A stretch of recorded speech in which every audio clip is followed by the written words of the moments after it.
Order. Note that 3 council members are on the dais, and we have a fourth. Well, or 4. Yes. Oh, I'm sorry, I didn't see Zen sneak in. I'm sorry, Zen. 4, Councilmember Cabral is not present yet, so 4 members are present. Madam Clerk? Yes, and the items discussed tonight, to be discussed tonight in closed session, have to deal with real property negotiations, so I will read the 3 items.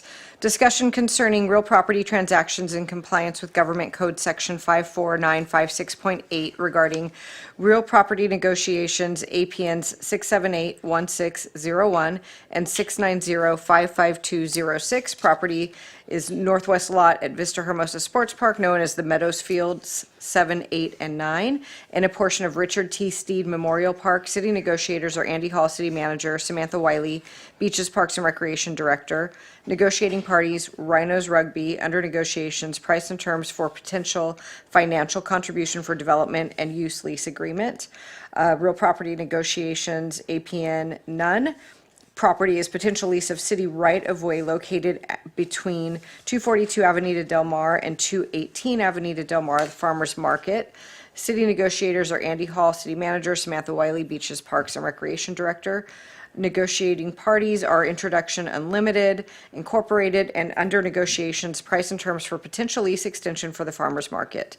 The third item on closed session is real property negotiations, APN 701 04106, 701 04152, 701 04155, 701 04158, 701 04159, 701 04162, 701 04307, 701 04308, 701 04309, and 701 34102. The property is located near in the eastern terminus of Avenida Pico in the city of San Clemente.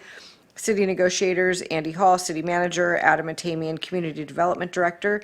Negotiating parties, Foothill Eastern Transportation Corridor Agency, Talega Associates LLC, and Talega Maintenance Corporation. And under negotiations are the terms. Thank you. Have any public comments on any of these items?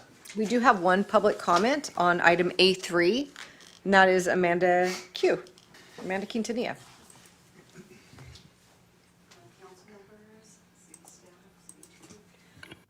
I'm here today. And thank you. I've spoken about this for a couple of times since it's been on closed session. Spoken about it at the TSA Board of Directors meeting when it was the first idea to basically try to acquire this land in protection of a battery farm. So battery energy storage system. So that's good to see. And I'm also glad to see that that any issues regarding the city and Talega has been worked out. That was conveyed to me by an email from Mr. Ryan Chamberlain, TCA CEO. So I'm glad to see that things have been worked out and that no statements from any council members have in no way affected negotiations, and as that was conveyed to me as Mr. Chamberlain had mentioned to me. So I'm glad to see this. I'm happy that hopefully the city can acquire this and be deemed as open space. And then hopefully, as I emailed Ryan Chamberlain, a couple of years ago, that if we could put this into maybe a or forest sequestration or for carbon offsetting. Hopefully that could be done as conservation. Thank you so much. I really appreciate your time. Thanks. Oh, then you would need a third or fourth to, for voting purposes, you would probably need you don't have quorum on that. Thanks. Okay. Yeah, is there no further public comments? No further Mayor, comments. I have an announcement. I'm going to voluntarily recuse myself from item A3 to fulfill my commitment I made in the past. Thank you, Councilmember. We have a motion? I'll move we go into closed session. I'll second. All in favor? Aye. Aye.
Let's call the meeting to order. Okay, this is the regular city council meeting of February 3rd, 2026. Note that all members of the city council are present. We will have the invocation given by Associate Pastor Jim Wilkie with Calvary South OC, followed by the Pledge of Allegiance.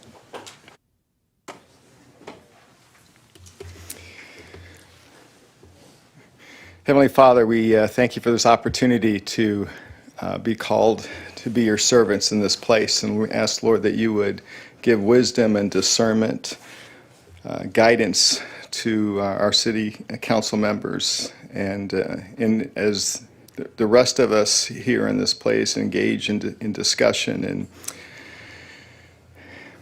in all that goes on with this city, Lord, that you would remind us, Lord, to be civil and under your care and guidance, being reminded that you are the one that gives this council the wisdom and guidance that is needed with all decisions to be made. And so, Lord, we thank you in advance for how this meeting will go and how it will flow. And Lord, that we would be peaceful and be reminded of the grace and mercy that you bestow upon us. Thank you, Lord. Amen.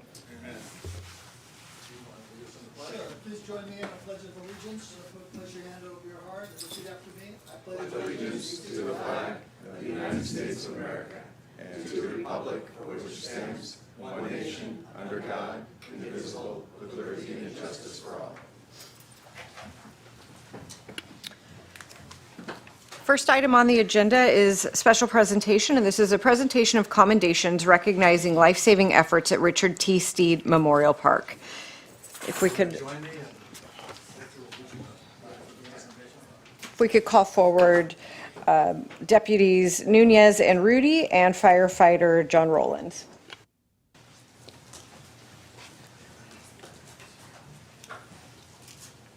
And their family.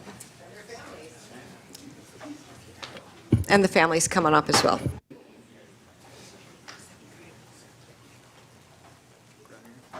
How's it going? Thank you so much. Thank you. Thank you.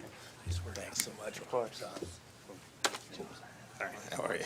Thanks. Thank you. Thanks. Hello, Hey, sir. nice to see you again. Yeah, you as well. Yeah. Hey, how are you? Good to see you. Good to see you. Yeah, you start meeting us. I know. Come on up to you.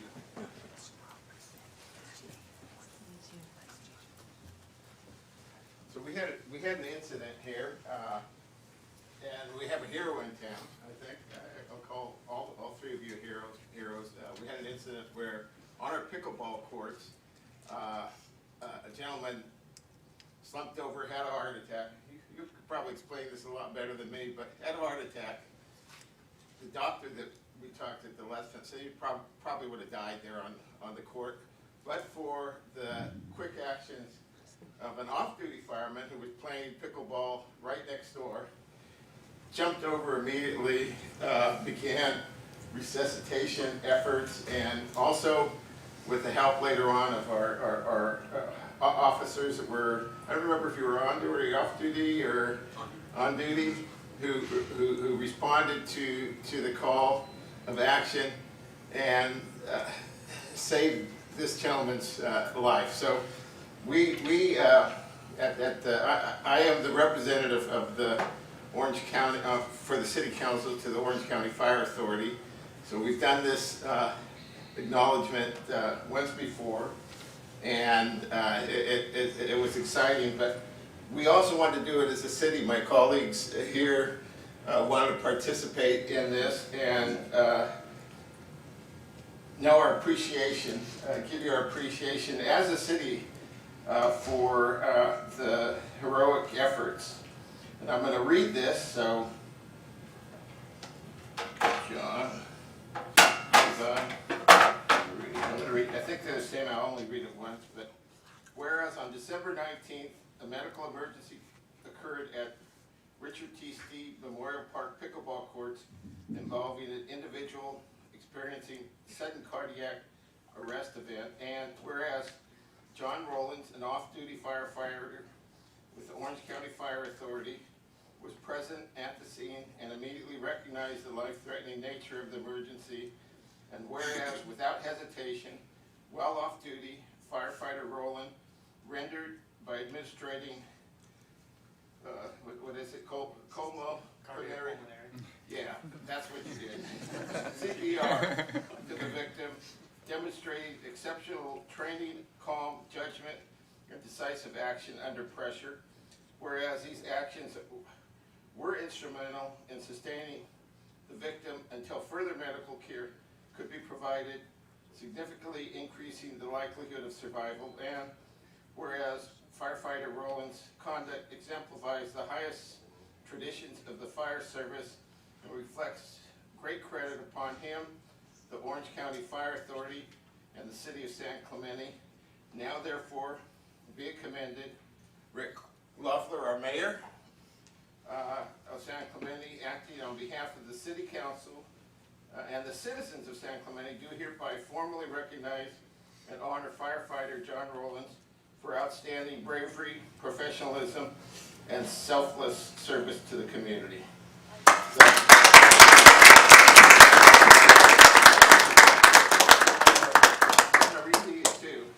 Whereas on December 19th, due to the life-threatening medical emergency, I might abbreviate them a little bit.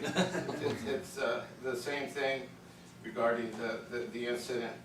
Whereas Sheriff Deputy Levi Nunez and Matthew Rudy of Orange County Sheriff's Department were the first public safety officials on scene and immediately recognized the critical nature of the situation.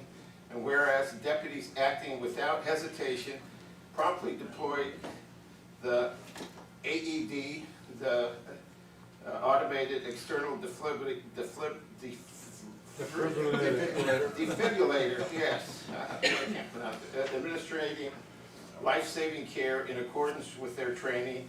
And whereas the swift and decisive action of the deputies were directly responsible for restoring the victim's vital signs and saving his life.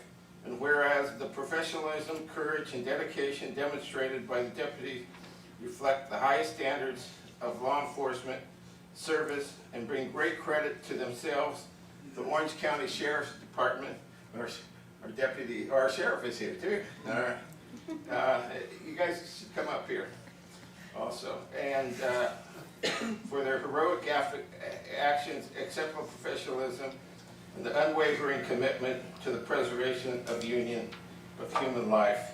So we have one of these for Matthew Rudy and Levi Nunez. And see, you're and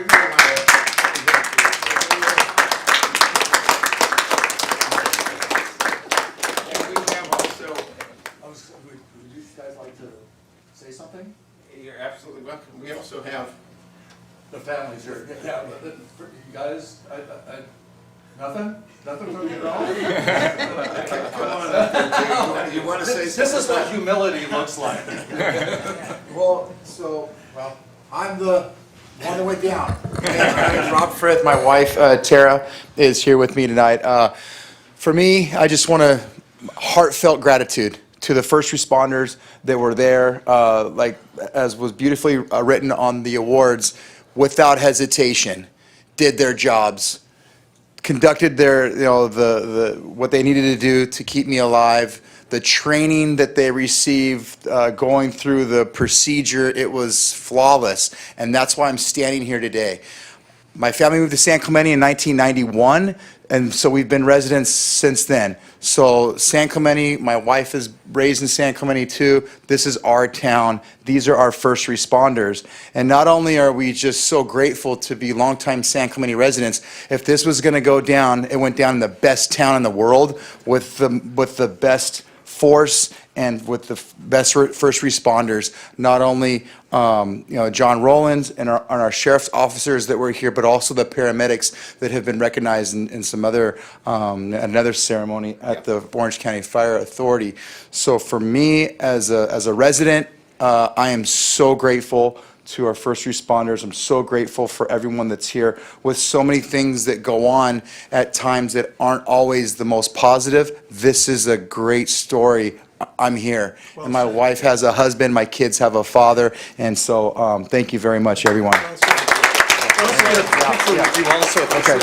It is a Christmas miracle. We don't want Other family any more. members? But we had one last year. He came home on Christmas Eve to his family. So, Come on, man.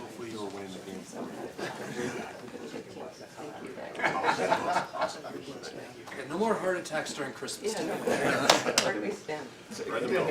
We'll turn sideways. If we can turn sideways, I think more of us will fit in here. Yeah.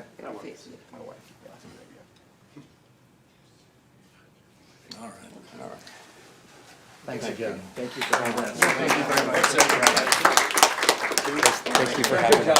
Thank you very much. You want me to say it? Yeah, just step away from the mic. I'm gonna get the mic. I'll just say, just real quick, I appreciate the city doing this. I've known Rob and Tara so they're high school friends of mine, so I've known them a long, long time.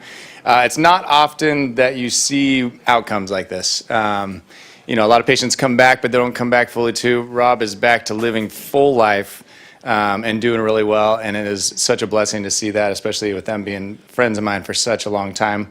And it really speaks to the partnership that we have with the sheriffs. It is such a rad story that John was there. Just found out tonight with his shirt off, apparently. So that's a whole scene in itself. That's a pretty entertaining moment of it. But John was there, jumped right in, and started that CPR right away. Sheriffs beat the engine or the truck there, jumped in, performed those shocks. That early CPR and those early shocks truly, truly saved Rob's life, and it's such a beautiful thing. And for anybody that doesn't know CPR, I'd say go out and learn CPR. This is a perfect example of that quick, immediate CPR that can truly save people's lives. So really a huge honor, and just really, really happy for you guys. And thank you to John and the deputies for jumping in and doing this right thing. And thank you to the city council for giving us this, there you are, giving us this opportunity.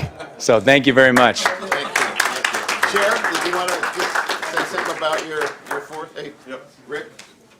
I'll be brief. I spoke to Rod, and he said that he was winning the pickleball game before he went down. So, hey, a win's a win, right? No, just to echo what Shane and everybody else has said, it's an absolute pleasure to serve the city of San Clemente, and I'm happy that we were able to assist the team in saving your life, and we're happy that you're still here. So thank you guys very much.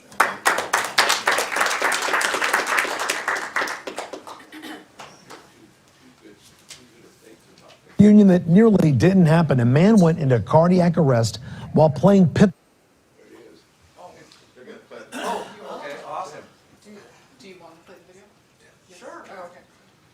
pickleball last month. High school football coach Rob Frith stopped breathing during a pickleball match. He had no pulse and he wasn't breathing, but lucky for him, an off-duty firefighter immediately jumped in to help. Normal day off, out playing pickleball, and on the court next to me, heard a commotion and saw that Rob was down on the courts. He told the crowd at Orange County Fire Authority Station 59 that his life was saved by San Clemente firefighter John Rollins. So I immediately started compressions and trying to have, luckily, other off-duty firefighters there help run the scene and make sure the scene was taken care of while I was able to just focus on compressions on Rob. With his efforts, kept my blood flowing to my brain and other vital organs. This took time, this took effort, this took training and perfect execution by our first responders to bring me basically back to life and to keep me alive. Thank you from the bottom of my heart for saving my husband. I've been with him for 30 years, so this means everything. You are our forever hero, along with the other men that were there with you that day. Take a breath, hold it on the right.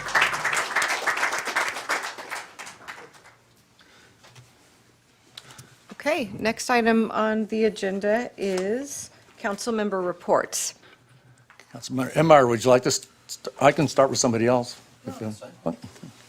Not too much to report. I think some of you may have noticed my hair is a little bit different. The reason why is that one of our teachers, fellow teachers, San Clemente, is going through brain cancer. Ms. Curry, she is just a phenomenal, amazing teacher. Was Teacher of the Year this last year.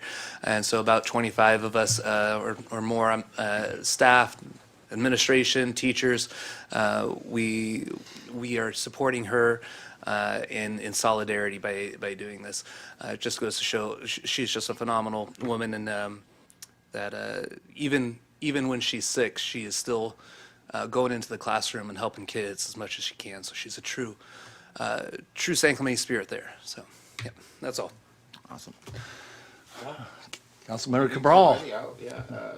On February 21st, had the Orange County Fire Authority Legislative Committee got an update from our, lobbyists in Sacramento and Washington, D.C. on the latest legislation and how it affects our fire authority and our finances. On that same day in the evening, spoke at the Speakeasy group of residents here in San Clemente. On the 22nd, we had our monthly Orange County Fire Authority meeting. We appointed a new interim fire chief, a gentleman from San Clemente, Chief T.J. McGovern, well-known in the community. So, and unfortunately, we had lost our last chief to an appointment in Washington, D.C., but things are going to be in good hand with T.J. at the helm until we find a permanent fire chief for Orange County. On the 23rd, ribbon cutting, I think Rick and Steve Knobloch were there with the Chamber of Commerce at the BMO Bank here. Had that event, a very nice event. On the 24th, attended the Lifeguard Foundation reception. On the 25th, visited the goats, met with a lot of the volunteers out there, got an update on the project. On the 26th, met with several state legislators regarding issues that are before the Assembly and the Senate in Sacramento. None of it sounds good, but getting an update is important. On the 26th, had Investment Advisory Committee meeting, reviewed our city's investments, our financial well-being. Our investments are all doing well. Made several recommendations for change for some of the new investment changes and policies. They'll be coming before the City Council soon. On the 27th, met with the CEO of Sunday Red regarding their current situation in Costa Mesa and their progress in finding a new home somewhere in Orange County. On the 28th, attended the city staff pizza party, had lengthy conversations with several of our long-term members of the staff and it really is, I think, it really is a good opportunity to sit down in a very informal situation and meet with staff, talk to them, hear their concerns, hear the issues, and listen to their recommendations about policy changes for the city. On the 28th, had a meeting at Disneyland. Steve and I were invited to Disneyland to see how they run things. It's really a little city of its own, but got updates on where they're at, what they're doing. Got to see a couple of the new programs that they have coming up, and learn more about the issues they're facing that are very similar to what cities face right now. Had sidebar meetings with Assemblyman Chen regarding issues that are happening in Sacramento. On the 31st, was glad to kick off a mentorship program that I'm working on, involved with about 20 students from University of California, Irvine, and then a lot of other local universities. It was all day Saturday, so it took up a little time, but it's good to engage with those students, see where they're at, and hopefully being a mentor is a good part of what we do on the outside. On the next day, I previewed a film, not yet released, about a fireman who lost the lower half of his arm. He rehabilitated for years. It's a great story. He was able to rebuild his career, and with the loss of his hand, was able to fight back and win back his job, and ultimately become the chief of police of his small city in the Central Valley. It's a great story. Yesterday, I guess, we had our final meeting before the big event that will take place next Saturday, Love to Serve San Clemente. It's on February 7th. It's going to be at every school in San Clemente. We've raised money to go out and improve every school. And that, it's not me, it's mostly Lisa Davis and a core group of citizens of San Clemente and the churches in San Clemente and private citizens that made the decision that at this time they're going to go and improve all the schools. We've raised about $100,000. It's mostly going to be flowers, maintenance, mulch, other things at every school that they're requesting. I know a lot of you here are participating in it. I encourage anybody that's listening, if you're interested, go to Love San Clemente, sign up. We're encouraging volunteers. We probably have about 700 volunteers already signed up to participate, but it's going to be exciting, it's going to be fun, and it's a way to contribute to the community of San Clemente. Zen. Thank you, Mayor. It's pretty simple for me. On January 28th, I went to Chamber of Commerce Community Affair meeting. And then after that, I stayed on to attend the Workforce Stakeholders Committee meeting, also by Chamber. Other than that, I'd like to mention that watched the NFC Championship game. San Clemente's homegrown superstar Sam Darnold led the Seahawks to the Super Bowl this season. Coincidentally, our Short Cliffs Middle School is also Seahawks, and where I still recall that his mom was there teaching PE class. It's a great time, and this coming Sunday is going to be Super Bowl, so hope that everybody has a chance to take a look at it. Thank you. Steve? Yes, on the 23rd, I attended a meeting with the South County Economic Coalition where Senator Tony Strickland, our state senator, was speaking on Sacramento-related issues. As has been mentioned by my colleagues, I attended the BMO ribbon cutting here in San Clemente. I attended several events with our state assemblywoman, Diane Dixon, who's talking about sand and sand replenishment and issues affecting South County. Very informative. The Surf Foundation that Victor mentioned, I was there. I was with Rick, you were there, and I think Mark, you were there as well. And the money for that surf statue is coming along very well, and hopefully we'll have that up soon, for sure. Hopefully before the Olympics. Attended the city pizza party. Attended a premiere for the documentary Melania, which was very interesting. It's out in the theaters now. On the trying to read my own handwriting here. Yesterday, we attended a meeting with the executive director and two board members from the South County Water Authority with our water people here with Andy and the mayor to discuss the possibility of pursuing further the desalination project at Doheny. And again, the Disneyland backstage thing that Victor mentioned, I attended that as well at the request of Assemblyman Chen. So that concludes my report. All right, I'll put up a slide. With going last, everybody's mentioned pretty much everything that I've been to, so I just put it up there for reference. We've acknowledged our public safety partners, the OCSD and the OCFA, and I want to mention also we have a third public safety partner, and that's our Marine Safety Department.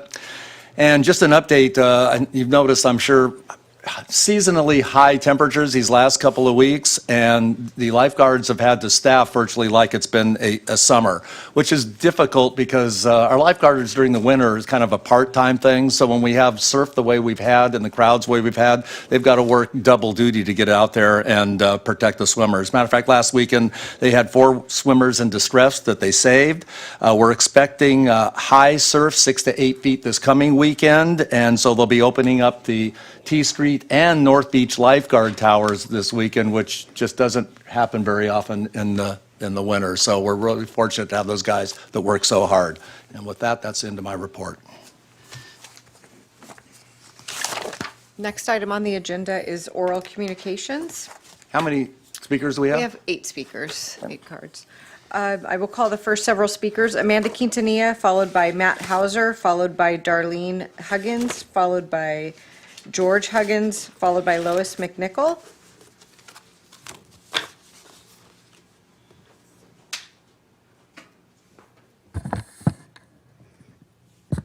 I think I've one presentation. Megan, can you please go to the last slide, please? I don't know if that, okay.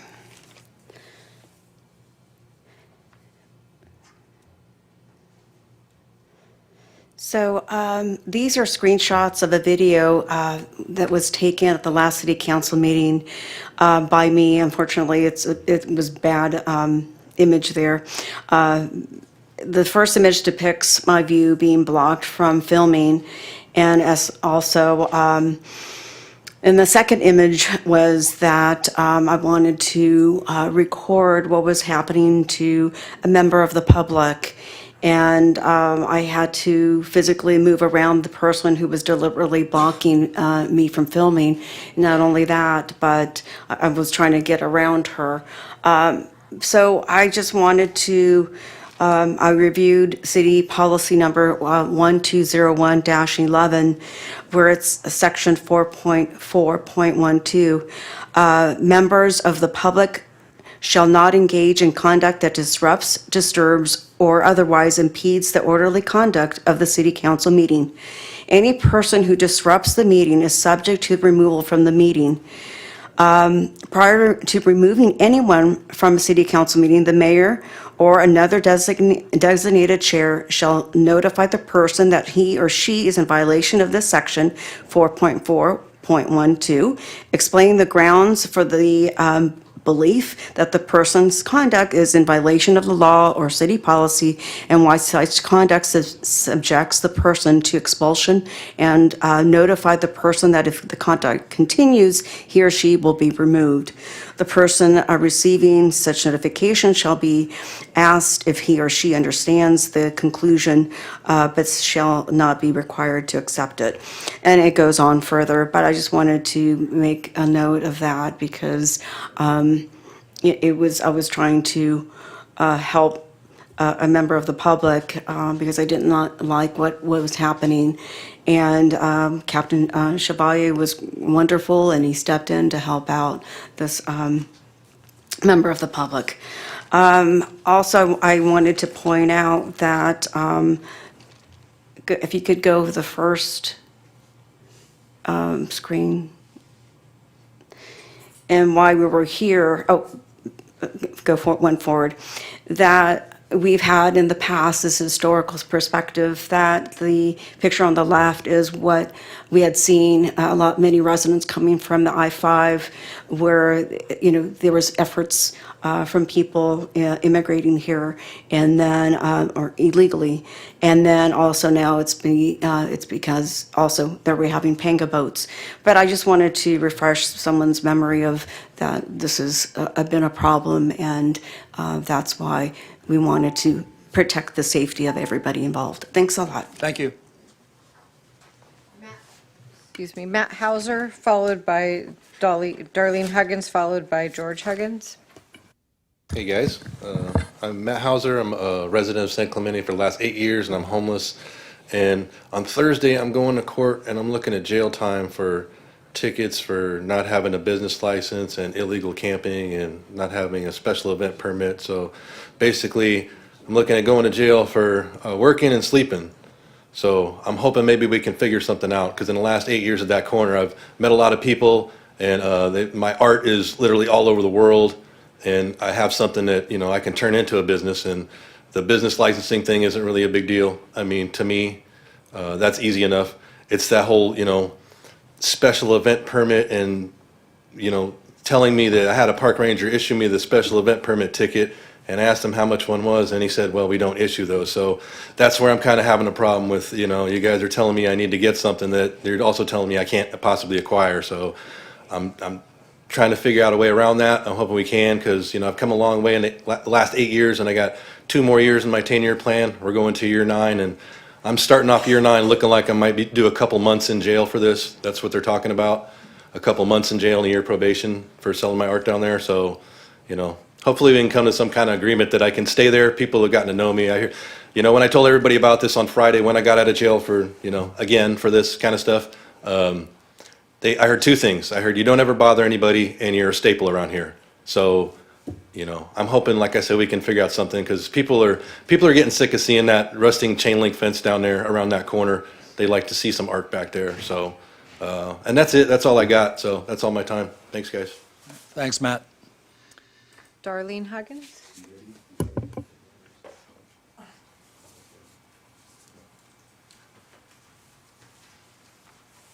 Yeah, I'm good. Thanks, sweetie. Hi, I'm Darlene Huggins, and we've known Matt since May of 2023, and I feel that he's not really done anything wrong, and that he has great artwork. Everyone likes him down there, and he's just part of San Clemente, and we'd like him to stay. And we do whatever we can to help him out. Thank you. Thank you, Darlene. George Huggins? Followed by Lois McNichol, followed by Ramona Daly. Hello. Last time I saw you guys, it was for the Cars and Coffee. So, as you can tell, I'm married to Darlene, and we've been in San Clemente about 22 years now. We moved from Mission Viejo area. And I've seen a lot of different homeless people in the area, and most of them are, quite honestly, were mentally off. And we met Matt, like she said, about 5 or 6 years ago. We've bought a lot of his art. We have it hanging in our house. We put frames on it. It looks very expensive. It looks great. He takes photos. And, and every time I see him, every Sunday morning, I walk the beach trails, and I walk by and I talk to him. And I probably see him maybe 2 or 3 times a week. And he's never, ever begged for money. He's not that type of person. He's trying to make a living selling art. At one time, he told me he wanted to buy a van so he could hopefully live in a van. And but he hasn't at this point been able to afford a van to buy. So, but he, as far as I can ever see, he has really caused no problems down there. I mean, he's selling art. It happens to be really well done, and he doesn't do any bad things when he's standing there. He doesn't drink. He doesn't do drugs. He's a pretty normal guy, other than he likes to be homeless. So that's pretty much it. I don't like to be homeless. Yeah, he doesn't like to be homeless. He'd rather, yeah. That's why I'm at the corner. Yeah. Okay, thank you, George. Thank you. Lois McNichol, followed by Ramona Daly, followed by George Gregory. Okay. Teenagers stormed the streets on January 30th, 2026, near In-N-Out to protest ICE. When I asked if they had a permit because this is city property, one individual stated that they had a right to protest according to the Constitution. The right to protest does not exist in the Constitution. Americans have the right to peacefully assemble. I can assure you that this was neither a large nor peaceful event. One young male held a sign stating, "Chinga tu madre." I know what this means because I speak Spanish. The sign cannot be translated into English without crossing the barriers of public decency. Nothing to do with ICE. Strange that teenagers are allowed to scream, yell, and hold signs filled with profanity on public property, yet the orderly, peaceful gathering of signatures is prohibited. Angrily protesting is not protected by the Constitution, and gathering signatures is recognized as a lawful procedure. Now let's turn our attention to Rick. Yes, the mayor who was never going to run for office after being appointed. As a council member, he showed his true colors by placing an item on the agenda that had already been voted down by the Public Safety Commission as unnecessary. California already has restrictive gun laws, but Rick thought we needed another. Our own police admitted this ordinance is unenforceable. That brings us to more recent events. Yes, Rick is behind the recent public hearings to determine whether cars and coffee is a detriment to society. If there are any doubts, note that Rick lists meeting with a resident in his report. The complaints include noise and teenagers sneaking down to the freeway. Would you want to be held accountable for another person partying in the middle of the street? Rick is very concerned about unnecessary gun ordinances and an event that brings revenue to the city without raising taxes. He is not at all concerned about election integrity. That's odd, or maybe the norm for elected officials. Rick's lack of interest in this subject is not based strictly on my opinion. Rick's comments after a well-documented report on the election issues within Orange County were, "I stopped listening after election integrity." Rick has traveled over the constitutional rights of San Clemente citizens while granting special privileges to a select few. His dictatorial words and actions are reminiscent of an individual from the past who has become infamous. These are but a few of Rick's character flaws. Thank you, Lois. Appreciate it. Ramona Daly, followed by George Gregory, followed by Polly Zenny. Hello. I've never done this before. I'm a resident here in San Clemente for this is going to be my 11th year. I spent 25 years up in Portola Hills under the Irvine Ranch water program. And then I moved to Talega and was under Rancho Santa Margarita water. Theirs was a little bit higher. When I saw the bulletin that came out that you were going to raise the water here, I about had a heart attack. Our water here is so much higher than both Irvine Ranch and Rancho Santa Margarita. I looked it up. They pay about $3 a CCF, or a little bit more. Okay, Ramona.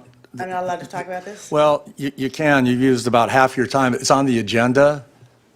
The water rates is on the agenda. So when that item comes up, you can finish your speech. Well, I'm just about done here. No, Okay. you are done here. Oh, okay.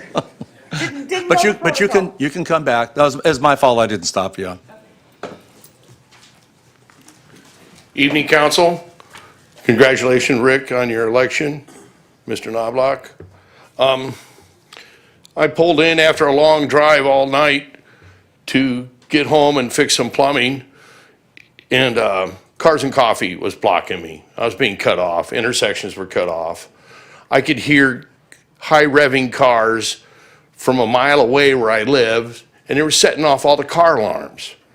Then a couple of hot rods were cruising around. I'm getting a hard look.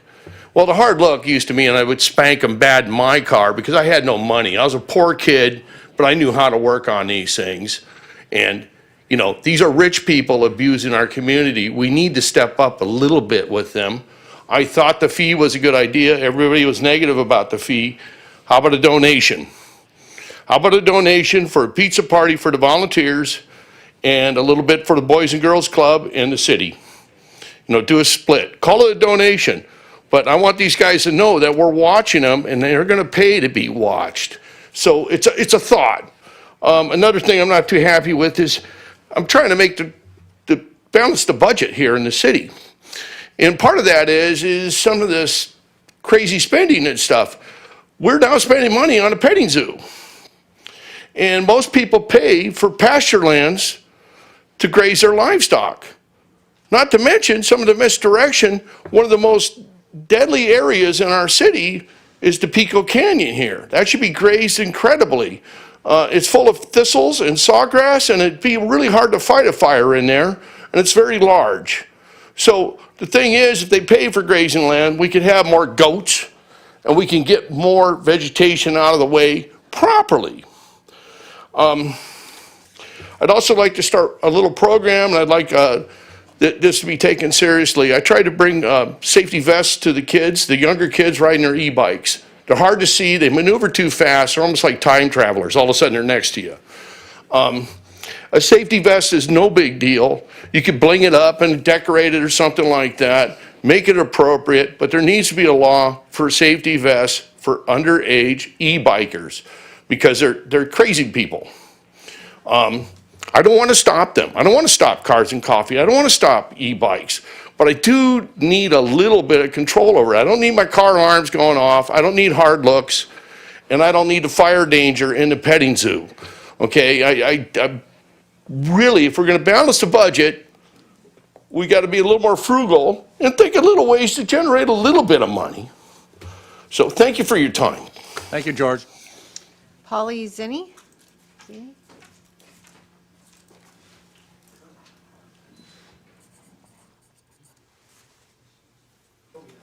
Good evening. Can you hear me? I've never done this before either. Okay, my name's Polly Zinni, and I'm a resident of San Clemente. I'm here today as a member of the public in support of photographer Matt Hauser.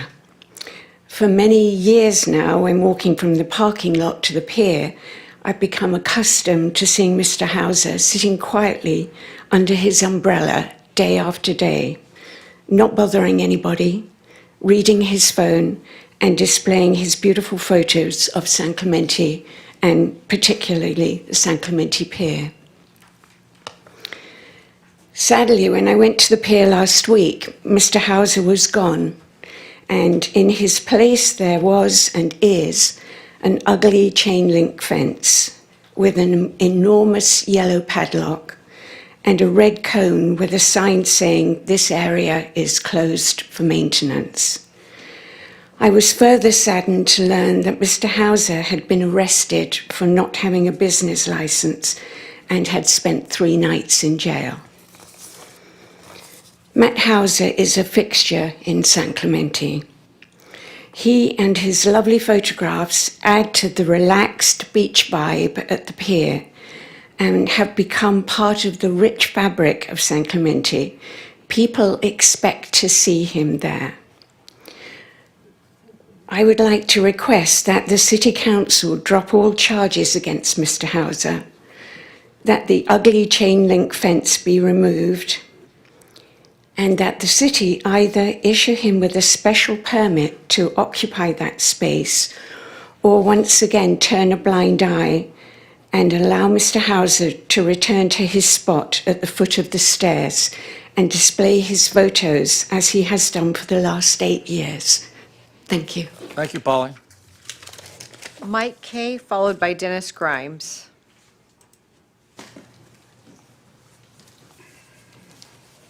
Mr. Mayor, City Council, I feel compelled, I wasn't going to speak tonight at all, but I do feel compelled to talk about the goats.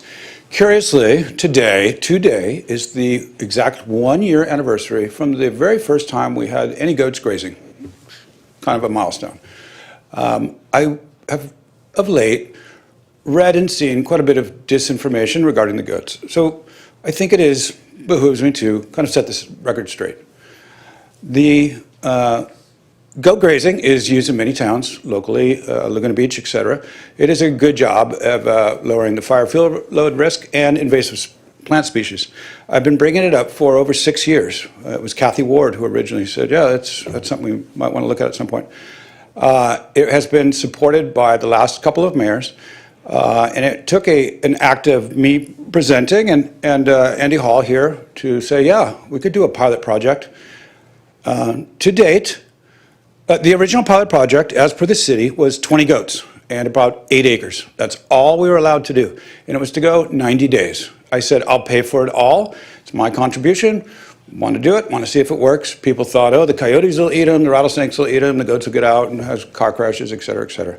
90 days went by. During that time, of course, we had the fires in LA, and fire issues became pertinent and important, and we realized the impact. The goats have been quite successful in the pilot project phase, in the sense that we, as a community, have come to understand the role that goats can play. It was thought of as weird or foreign or hippie or animal abuse. There was all kinds of strange ideas originally. But the consciousness of our town has come around. We have a large following. We get a lot of folks coming out to visit. Petting zoo. I don't like the idea of a petting zoo. We were having visitors coming every single day, and I couldn't get my goat tasks done. So we decided to just tell everyone, come on Sunday between 1 and 4, and we'll just focus on that. And you can ask your questions, we can respond, we can entertain your issues, et cetera, et cetera. And we did that for 3 months. That was the plan. And it has ended. It's done now. It's been hugely successful. We had wonderful families coming out. It became an event. We would have 100+ people out there at a time. And I would talk about one thing only, and that's goats in our area. To date, up to now, right now, I have never been paid a penny by the city of San Clemente for the goat grazing, not 1 penny. There has been talk about allocating some funds, and I do hope there will be some funds levied in the future. I have never asked for a salary, nor will I. The goats do have costs. They have supplemental feed, they have medical costs, et cetera. It would be nice to be paid back for some of those things. But this idea that the goats are somehow costing us a bunch of money, et cetera, or there's a petting zoo, or we're doing anything other than what we agreed with the city is ridiculous. Thank you, Mike. Thank you. And the final speaker is Dennis Grimes. Hello, everybody. I'll be real quick because everybody kind of knows what I talk about. Rick, council members, ladies, thank you. My name's Dennis. I just want to talk a little bit about North Beach and why we're having a problem down there. It kind of looks like a ghetto, especially in the evening. You drive down Coast Highway, gets dark at 5:30. All the lights are off, lots of empty buildings, Rite Aid, La Siesta. I want to do something about it. I'm trying to figure out how to create some life down there. I know when I'm a real estate broker for 50 years in this town and had to go back to work because of affordability thing, you know, after a divorce, you'd look at your bank account and then you got to go back to work. Fortunately, I can and I love what I do. But when I bring clients into town, the first thing they see coming down Coast Highway from Dana Point is an empty Landers beachside restaurant for months. Then the next thing they see is the Rite Aid and the car wash. The point is, if you're going out to eat in San Clemente and you're going down Del Mar, you feel kind of safe going to Nick's. It's cozy, it's comfortable, there's lots of people walking around. However, if you're approaching from Pico and you're going to 7-Eleven and you see people hanging out there around the dumpster with a bottle of wine and a beer can, people aren't feeling real easy about parking in the dark and walking down and spending a couple $400 for their dinner. Somebody might hit them in the head and take it. So that's kind of a situation we need to rectify. At this point of the game, I'm not sure what to do about it. In the future, I'd love to see the 4-lane highway where people go 60 miles an hour, slow down to 25 and 35. I'd like to see those outside lanes cut diagonal and turn into parking. And I'd like to see more traffic lights where people feel happy and comfortable walking around at night. So maybe a police substation down there where they can hang out and keep an eye on the homeless people and the drug dealers. I'm open for ideas. I'd love to see more Boys and Girls Club involved in the evening, out on the streets. I don't know what it is, but we got to do something. You know, I'm selling real estate here in town. I want people to love it. It's, to me, San Clemente is like right outside the gates of heaven. I'm here right now, and I want to keep it that way. I'm excited about selling real estate, and I want to tell them the Olympics are coming. Buy some real estate here. It's going to go up. Get excited about it, and that's what I'm all about. So that's my only comment. I want to leave it on a high note. Thank you for your time. Thank you, Dennis. Can I say one thing? I don't have some time left. You can't, but you can contact me. I just want to say, in 8 years, I've never taken a penny of welfare. I appreciate that, Matt. Okay, thank you. I forgot that. That's very important. Motion, waiting, reading in full of all resolutions and ordinances. So moved. Second. Steve, second by Zen. All in favor? Aye. Consideration of agendizing items requiring immediate action. Seeing none? None. Closed session report, City Attorney. Thank you. The council met in closed session on item A1 with Councilmember Cabral joining at 4:46. There was direction given and no reportable action. Council met in closed session on item A2. There was direction given and no reportable action. Councilmember Wu left closed session at 5:11, and then the rest of the council met in closed session on item A3. There was direction given, no reportable action. Thank you. Staff communications? None. Public hearings. The public hearing process includes a staff presentation, a presentation by the applicant not to exceed 10 minutes, and public testimony not to exceed 3 minutes per speaker. Following closure of the public hearing, the City Council will respond to questions raised during the hearing, discuss the issues, and act upon the matter by motion. And our first public hearing this evening is the billing for the 2025 weed abatement program. Open the public hearing.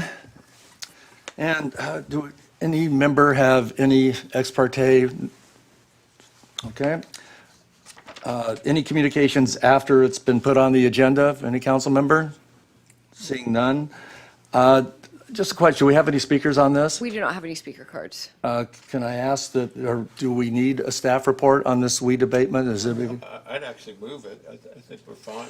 We've all been briefed thoroughly on it, unless one of my colleagues. I'll second the motion if there's no discussion. All in favor? Aye. Okay. Close the public hearing. Okay, the next public hearing is a public hearing to consider a City Council-initiated appeal of the Planning Commission's approval of Public Hearing Project 25-527, an amendment to Cultural Heritage Permit 16376, Miramar Event Center, 1700 North El Camino Real, to modify previously approved project plans to infill portions of an existing exterior security wall and add a fountain feature within the Miramar Theater patio, and determine whether the project is categorically exempt from the requirements of the California Environmental Quality Act, CEQA, pursuant to CEQA Guidelines 15301, Class 1, existing facilities, 15302, Class 2, reconstruction or replacement, and 15303, Class 3, new construction or conversion of small structures. Okay, we'll open the public hearing. Any member have ex parte disclosures on this matter? Then I do have one. My wife sits on the Planning Commission. I've had conversations with the chair of the Planning Commission to clarify some questions that I had. Didn't talk to my wife about it, and I have no reason not to be able to judge fair and impartially on this. I mean, I did talk with our planning commission. I mean, is that an ex parte communication? Well, I did talk to the chairman about it, just getting some background on the issue. But it was informational. I toured the facility back in August, but that was before these modifications were proposed. I heard about Mr. Larry Culberson complaining about it with me. We did not have really a discussion. I read a article by him on San Clemente Times. I walked the site at least twice. The last time was today. There was no other communication other than receiving a few emails. You know, I'd add something to it. How far back do we have to go? Because this has been on for years. I mean, if you look, you and I, if you look back over the past 4 years, I mean, there's been numerous meetings. I don't recall all of them with people, tenants, Wedgwood. I mean. I agree with Victor. I mean, we've met with the contractor, developers, potential tenants over the last 4 years about this project. Nothing I can recall would cause me to have any issue with deliberation. So what you need to disclose is the general substance of conversations that you had that relate to this application, that have anything that's relevant to a decision that you might reach today. So things that were very old are not going to be relevant. If you can't remember it, it's not going to be relevant. My conversations were about expediting this because we had a lot of complaints in the community about getting it done as quickly as possible, and we met with them. I think those were meetings mostly to get this project done and underway, and because the community doesn't want to see it sitting empty. But I guess to the extent that is relevant, I think that's the extent. Yeah, myself too. Specifically about this fountain and this wall, the only communication I've had is an email from Larry, and then the discussion at the last council meeting. But that's all about this specific part of the item. I had one very brief conversation with Mr. Culberson just in reference to this item coming up on the agenda. Not a lot of substance to the discussion, and he expressed his concerns, and I heard them, and it won't impact my decision-making impartiality this evening. Okay, Madam Clerk, have we received any communications since that item was placed on agenda? I don't believe so, no, other than Mr. Culbertson. Okay. Staff presentation. Okay, thank you. Good evening, Mayor and Council. I have a number of slides, mostly with images though, so I'll be quick, but would be happy to answer any questions about context or history if there are any. So starting on that historic note, on the left is an image of the historic Miramar Theater, and on the right is the context that most of the community is familiar with, as this building sat vacant for about 30 years prior to the current renovation project. 2017 is when the city approved the rehabilitation and restoration project involving both the former bowling alley and former theater, and these are elevations depicting that approval. And the current project status, things are looking good over at the site. Images here on the left are at the corner showing the recently installed sign, landscaping, as well as the rehabilitated light fixtures in the entry area of the theater building. The original request that went before the Planning Commission in the late fall of last year was to extend the approved patio wall. So the 2017 version, I'm going to rewind very briefly, included a wall around the courtyard. You see that on the image on the left that connects into that covered entry area. The applicant, Wedgwood Weddings, their interest was initially to extend that wall along the property line towards El Camino Real. So instead of that connecting back to the covered entry area, it would loop around the entire frontage. And so you see on the left what that would look like from the corner. On the right would be along El Camino Real. The Planning Commission, yeah. Where's El Camino Real relative to this? Is this on El Camino Real here? Yes, so the image on the left would be taken from the crosswalk of El Camino Real at Boca de la Playa, and the image on the right would be taken from El Camino Real looking at the theater. Okay. Would have been nice to have a before and after from the same angle. Yeah. Well, I don't think either one of these is what it looks like now. Yeah, so these are not what it's like now, and I'll have images of the current coming up. But the Planning Commission declined that request to extend that wall. So that was the first version of discussion on this item. To extend which wall? To extend the, I'm going to rewind for a moment. On the left, on this image, this is the 2017 approval, base conditions. That wall was approved, but connected back to the covered entry. You see that it does not continue around by the front doors there, which was a part of this request. They declined this request. So the applicant...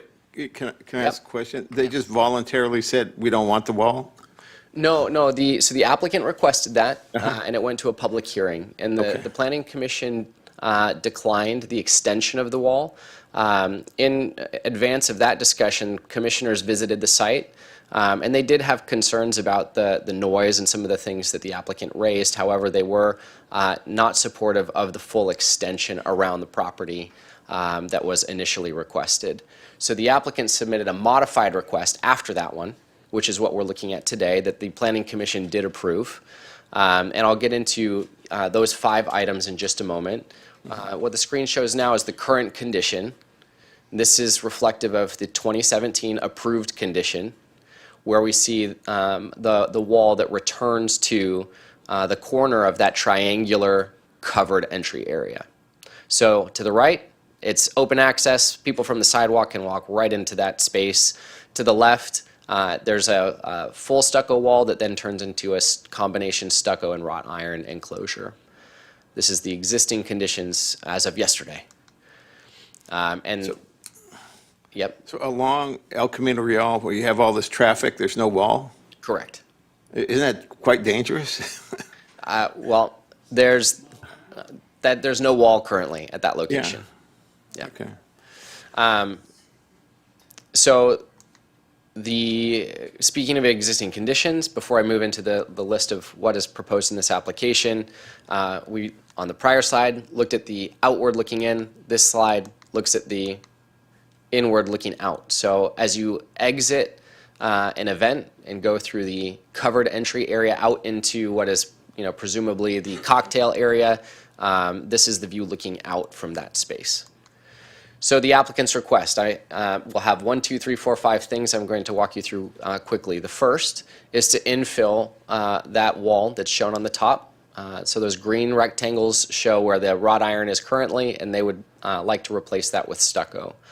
On the lower image, there's 3 arched openings, smaller openings, and they are likewise requesting to infill those. The green obscures this, but the SDG&E equipment ended up being larger than expected, and so is visible through those openings. Before I move on to the landscape items, I wanted to clarify a component here. The view of the historic building that will be obstructed by the expanded wall is reflected by that yellow triangle. The wall on the left that you see is not an original historic wall. The patio is not original historic patio material. So the portion of the historic theater building from this vantage point of the crosswalk at El Camino Real and Boca de la Playa, that's what's represented by that yellow triangle. The portion of the historic building that you can see through wrought iron that you would no longer be able to see through a stucco wall. Item number 3 in their request. Yes. Can I just ask, what is that little square, what is it that you're looking at? What will you see? The rectangle. Rectangle. But what is it you would be, something significant or? Yeah, so a component of the discussion with Planning Commission is when we're looking at new accessory features, do they disrupt the view or setting of the historic building? And so what I'm trying to clarify through this image is that the gate that you see, the fence, the wall, the tile elements, those are new elements, non-historic. And if that wrought iron is replaced with solid stucco, the portion of the existing historic theater building that you would no longer be able to see is represented by that space of the yellow rectangle. What's the green thing behind the yellow? Is that a wall or Yeah, a that's a gate? temporary security fencing. That's just element. temporary That's fencing. just, yep. The bottom of the Correct. yellow rectangle would represent the bottom of the wall. And then, so it's obscuring from the bottom of the wall where it meets the ground up. That's the portion of the wall that you would not see if it were opaque. That's just from that angle, correct? Correct, yes. If you were to walk a little bit to the left, you would see more of the historical building? Correct, yes. This is representative of the crosswalk at Boca de la Playa and El Camino Real. Okay, I'm going to move on to the 3 final portions of the application request. The first was to install a fountain. The applicant's desire for that relates to the discussion of noise, and so they were looking at having a feature that would mask noise. The fountain that they were looking to do would be freestanding, so there wouldn't be a direct water connection. It would be kind of manually filled and recycled internally, but placed against the wall within that courtyard area. And they proposed an arched element. It'd be a faux arch element above that. And I'll come back to the Planning Commission's decision or what their recommendation was on each of these items as my final slide. Numbers 4 and 5, the final 2 things are represented on this slide. The first is to modify landscape features to remove raised planter beds. So the background of this image, you can see in the green box shapes that are representative of a raised planter area. So imagine like a low garden wall that's filled up with soil and then plants within that. And so the applicant's request was to, instead of having a raised planter area, to keep that all surface level to expand the functional floor area. And that's represented by the image of the trees that you see. So that's the built condition, but not yet an approved condition. And then the final element, number 5, was to replace some of the landscaping on the exterior side of the wall with podocarpus, which is a hedge material. And that concludes their requests. On the next slide, I'm going to walk through what the Planning Commission's recommendation was. Or Mr. what their Mayor, action can I was. clarify before? So I'm just trying to figure out, going back to this little green square is where they approved, the planning commission approved, or it was approved a long time ago, a planter, raised planter, and now they requested it be removed? And the planning commission went along with that or didn't go along with it? They did go along with it. Okay, and the second, this blue area is on the outside, you say? Correct. Where they want a hedge, and did the planning approve it? They were not supportive of the hedge. Okay. That's it. Okay, so this is my final slide about the project request before I get into the recommendation. So, Planning Commission approved the project unanimously, but with some modifications that are reflected in this list. So, they supported converting the arched wall openings near the alley to recesses, which will eliminate the view of the electrical cabinets. They supported replacement of the wrought iron on the existing patio wall with stucco for noise mitigation and privacy. They supported replacing the freestanding potted plants with a courtyard fountain, allowing the applicant flexibility in the final placement of where that fountain goes. But they did not support the plant on faux arch that was shown in that image above the fountain and would have been attached to the historic building. They recommended a modification, or they supported modifying the courtyard landscape features to allow removal of those raised planter beds. This Councilman Cabral was your question. So they supported the removal of the raised planter beds, but wanted to still see trees in 3 of the 4 locations where there were wells. And finally, they required the applicant to follow up with staff related to additional lighting for the courtyard area that would be dark skies friendly. And then also, instead of the hedge, they did feel like some additional taller landscaping was necessary near the ADA access ramp where some of the walls are taller. And to prevent potential graffiti in some locations there. So some of the landscaping, for those who did see the site, is newer landscaping. They wanted to see either some more mature or taller landscaping used to limit the blank face of walls in a couple of the locations there. So that was the summary of the Planning Commission's action.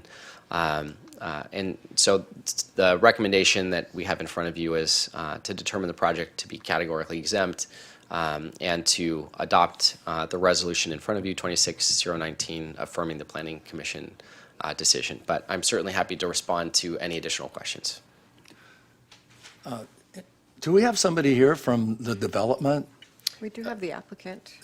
Okay, so anybody want to ask a question before we have the applicant speak? Okay, let's hear from the applicant. Aaron Lesh? I do. Okay. Apologize. No, I don't have well, I do have a question. This is a hearing de novo, right? So can you, so essentially, the applicant's coming in, this is what I want to hear from the applicant, is what they're asking for, and what, so all of it is before us, I guess. I'm trying to understand it, so help me understand what the process is that we're at right now. Yeah, correct. This is a de novo hearing. So even though the substance of concerns that I have heard pertain to the wall and replacement of the wrought iron, there were 5 elements to their application, and that's why I walked through all 5 of those. Okay. So the council certainly could give direction that's the same or different on any of those 5 items. Okay, we'll see what they want. Now the applicant. You have 10 minutes, sir. Good evening. My name is Aaron Lesh. I'm with AHA Studio. We are the design team for Wedgwood Weddings, the tenant. I don't have much to add to what Jonathan kind of laid out. You know, we went through, as you all mentioned, this has been a very long gestating project, and I think we're all quite eager to complete it and get it activated. We went through the planning hearing. We had numerous proposals. I think there's one slide that Jonathan has that we can show that kind of shows what we initially were asking for in addition to the 2017 approvals. Do you have that, Jonathan? I do have an image that compares the prior application versus the current. Megan, if you're able to look in the... Yes, correct. So after when Wedgwood got involved with the project, we were requesting to actually enlarge the enclosure around the courtyard and what's now open entry steps. We went through that process with the Planning Commission.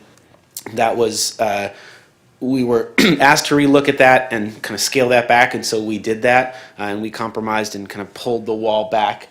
So what you're seeing here on the left image is the extent of the courtyard we were trying to enclose. On the right image, on the left, the Planning Commission asked us to revisit this and denied that. And on the right is the 2017 approved version of the courtyard, which we're planning on using for outdoor portions of the events. And so in an effort to kind of, meet in the middle, we repurposed the function of this courtyard to fit within what was already previously approved. So the main portion that we went back to planning for was to, as you can see outlined in the red corner on the upper right hand of that courtyard, was just to enclose that wrought iron with stucco to ensure further privacy, sound mitigation for events, still maintain this as an activated courtyard for all of the weddings and events that they're going to have there, but maintain a certain level of privacy and for security. I think that one image in the previous slideshow, looking out with the trucks driving right by there, that's not the background of the wedding I would choose if I were getting married there. So we want to, really still maintain the use of this courtyard, and it's, integral into the business and to the events that Wedgwood wants to put on here. And, we are doing our best to be really good partners with the city, with the new tenants that are going to be part of the entire development of that corner, and, really find a way to get this thing going, complete this, and, really ensure that this historic and meaningful property works for everybody involved, the city, the public, and Wedgwood at the end of the day. Thank you. Any questions of the applicant while they're? Yeah, just one question while you're here. Sure. In regards to that one corner area, was anything else considered besides filling in the walls, like maybe like a temporary fixture that could be moved there and then during a wedding and then moved out when there's not a wedding, so that way it's just a temporary fixture? We, in the proposal on the left, where we were actually trying to enclose the entirety of that corner courtyard, we had some operable wood gates or shutters that would close during an event and open up so you could still see through during the daytime when there wasn't an event. That part of the proposal was nixed by the Planning Commission, and so then we went to just keep what it is, as it was approved in 2017, just to fill in that corner. So as far as movable partitions, no, it's still going to be enclosed, but having something that opened and closed at that corner, I don't think was it was not part of this modified proposal. Yeah. Would something like that satisfy you if it was, if we approved some kind of item that could move and during the wedding? Because truthfully, I agree with you. I look at the parking lot across the street and the used car lot, and there's just nothing there to look at that would of any value to a wedding venue. And I think it's a business that needs to make money, and we keep trying to bring business here, and yet we keep chasing them out. And so talk to me about that. Is that something that would make it more usable, more friendly, more rentable for venues if you were able to close that off? I think that's the goal, is to close it off in some way, again, just at that corner, so that we can, maintain the privacy within that courtyard, whether it's stucco or, the council has a different recommendation. We're happy to go through, the nuts and bolts of that with Jonathan, if that's what's required. Have you looked at different options? I mean, where off wedding, you could open it up and people, if they want to look in there, they could. I don't know why they would want to, but. Not with that specific corner, we have not looked at alternates. Once we reduced the size of that component of the project, we were trying to keep it as simple as possible and just move it forward and not get bogged down into the nitty gritty. We said stucco is approved, let's just keep it as it is, maintain the consistency with what the council had, the planning commission had approved in 2017 and kind of leave it there and not introduce something new. Okay. Yeah, my question is, so, just for clarification, so the way it's built there now, so you built it, but then you kind of looked at the footprint and decided that you needed something different? Not exactly, and Jonathan may know the back and forth of this historically, but what's built now was designed previous to Wedgwood being involved in the project and being a tenant. So once Wedgwood was brought in, they looked at their operations of how many people they wanted to have during a wedding, how many people they typically have outside, and tried to make that space as large as possible for use. It was already in construction, so we didn't want to impede that, and that's why we went to the Planning Commission, and we kind of re-looked at things with Wedgwood and their operations to see, can they maintain the smaller courtyard as part of their event space. Okay. Any other questions of the applicant before we go to public comment? Okay. Thank you, sir, but stick around. Yeah, thank you. Larry Culbertson, followed by Amanda Quintanilla, followed by George Gregory.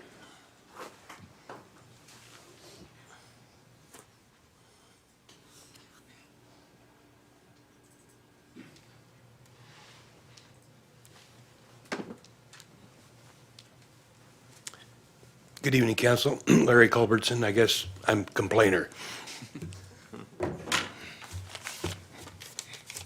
First slide, please, Megan. That first slide is one that Jonathan showed earlier. That was from the approved plan from 2017. And please take special note there of the two openings on the left, the wrought iron rail. That's pretty much exactly the way it looks right now.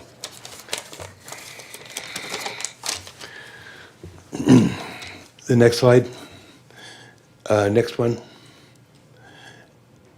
There we have what it looks like right now at the top, and down below is a simulation of what the fill-in would look like. Next one. Same thing, the way it looks now above, the filled-in simulation below. So Wedgwood Wedding wants to fill in the two wrought iron rail sections of the completed courtyard wall adjacent to the Miramar marquee entry. I've written 2 letters to you explaining my opposition. There are 3 reasons. 1, visibility of the theater would be reduced. 2, limiting sight lines into the courtyard would reduce security and make the area more susceptible to use by vagrants. 3, a solid, unbroken wall would produce an unfriendly, prison-like look from the street view. There are 2 reasons Wedgwood wants to close the wall openings. 1, noise coming from El Camino Real. 2, external views toward the used car lot. Wedgwood wants to be able to hold wedding ceremonies inside the building or outside the patio courtyard. If you want to do that, you should be willing to work within the parameters of the architectural plans that were painstakingly worked out in 2017. The former Miramar Theater Auditorium was intended to be the location for the events. The courtyard was intended as an ancillary area to support events in the auditorium, not as a venue in and of itself. The courtyard wall was intentionally left partially open to maintain vistas of the building. Remember, Planning Commission in 2017 wanted no wall. They wanted all rail along that area. The planners and architects intended for the courtyard as to be a semi-private space. The huge auditorium can accommodate a wedding party of 227 people with complete silence if need be. Street noise will not enter the building and loud music will remain contained inside. The courtyard is semi-public by design, so noise and views from the neighborhood are expected as part of the transition from the public space to the private auditorium. And remember, Wedgwood has also requested the removal of a large planter that would attenuate the noise and view that they now want to eliminate. So filling the openings for sight noise reduction and view blockage would cost more in public value than it's worth. I'm certain that Wedgwood Wedding can be very successful with the existing courtyard wall. Thank you, Larry. Thank you. Amanda Quintanilla.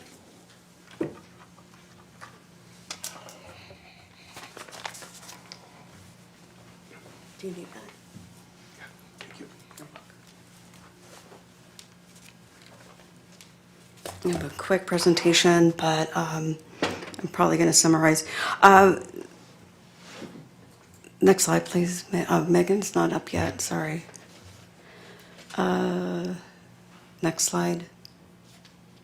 Okay, so I just wanted to point out that this is the second business for Wedgwood in our town, so they're already established. So I wanted to point that out.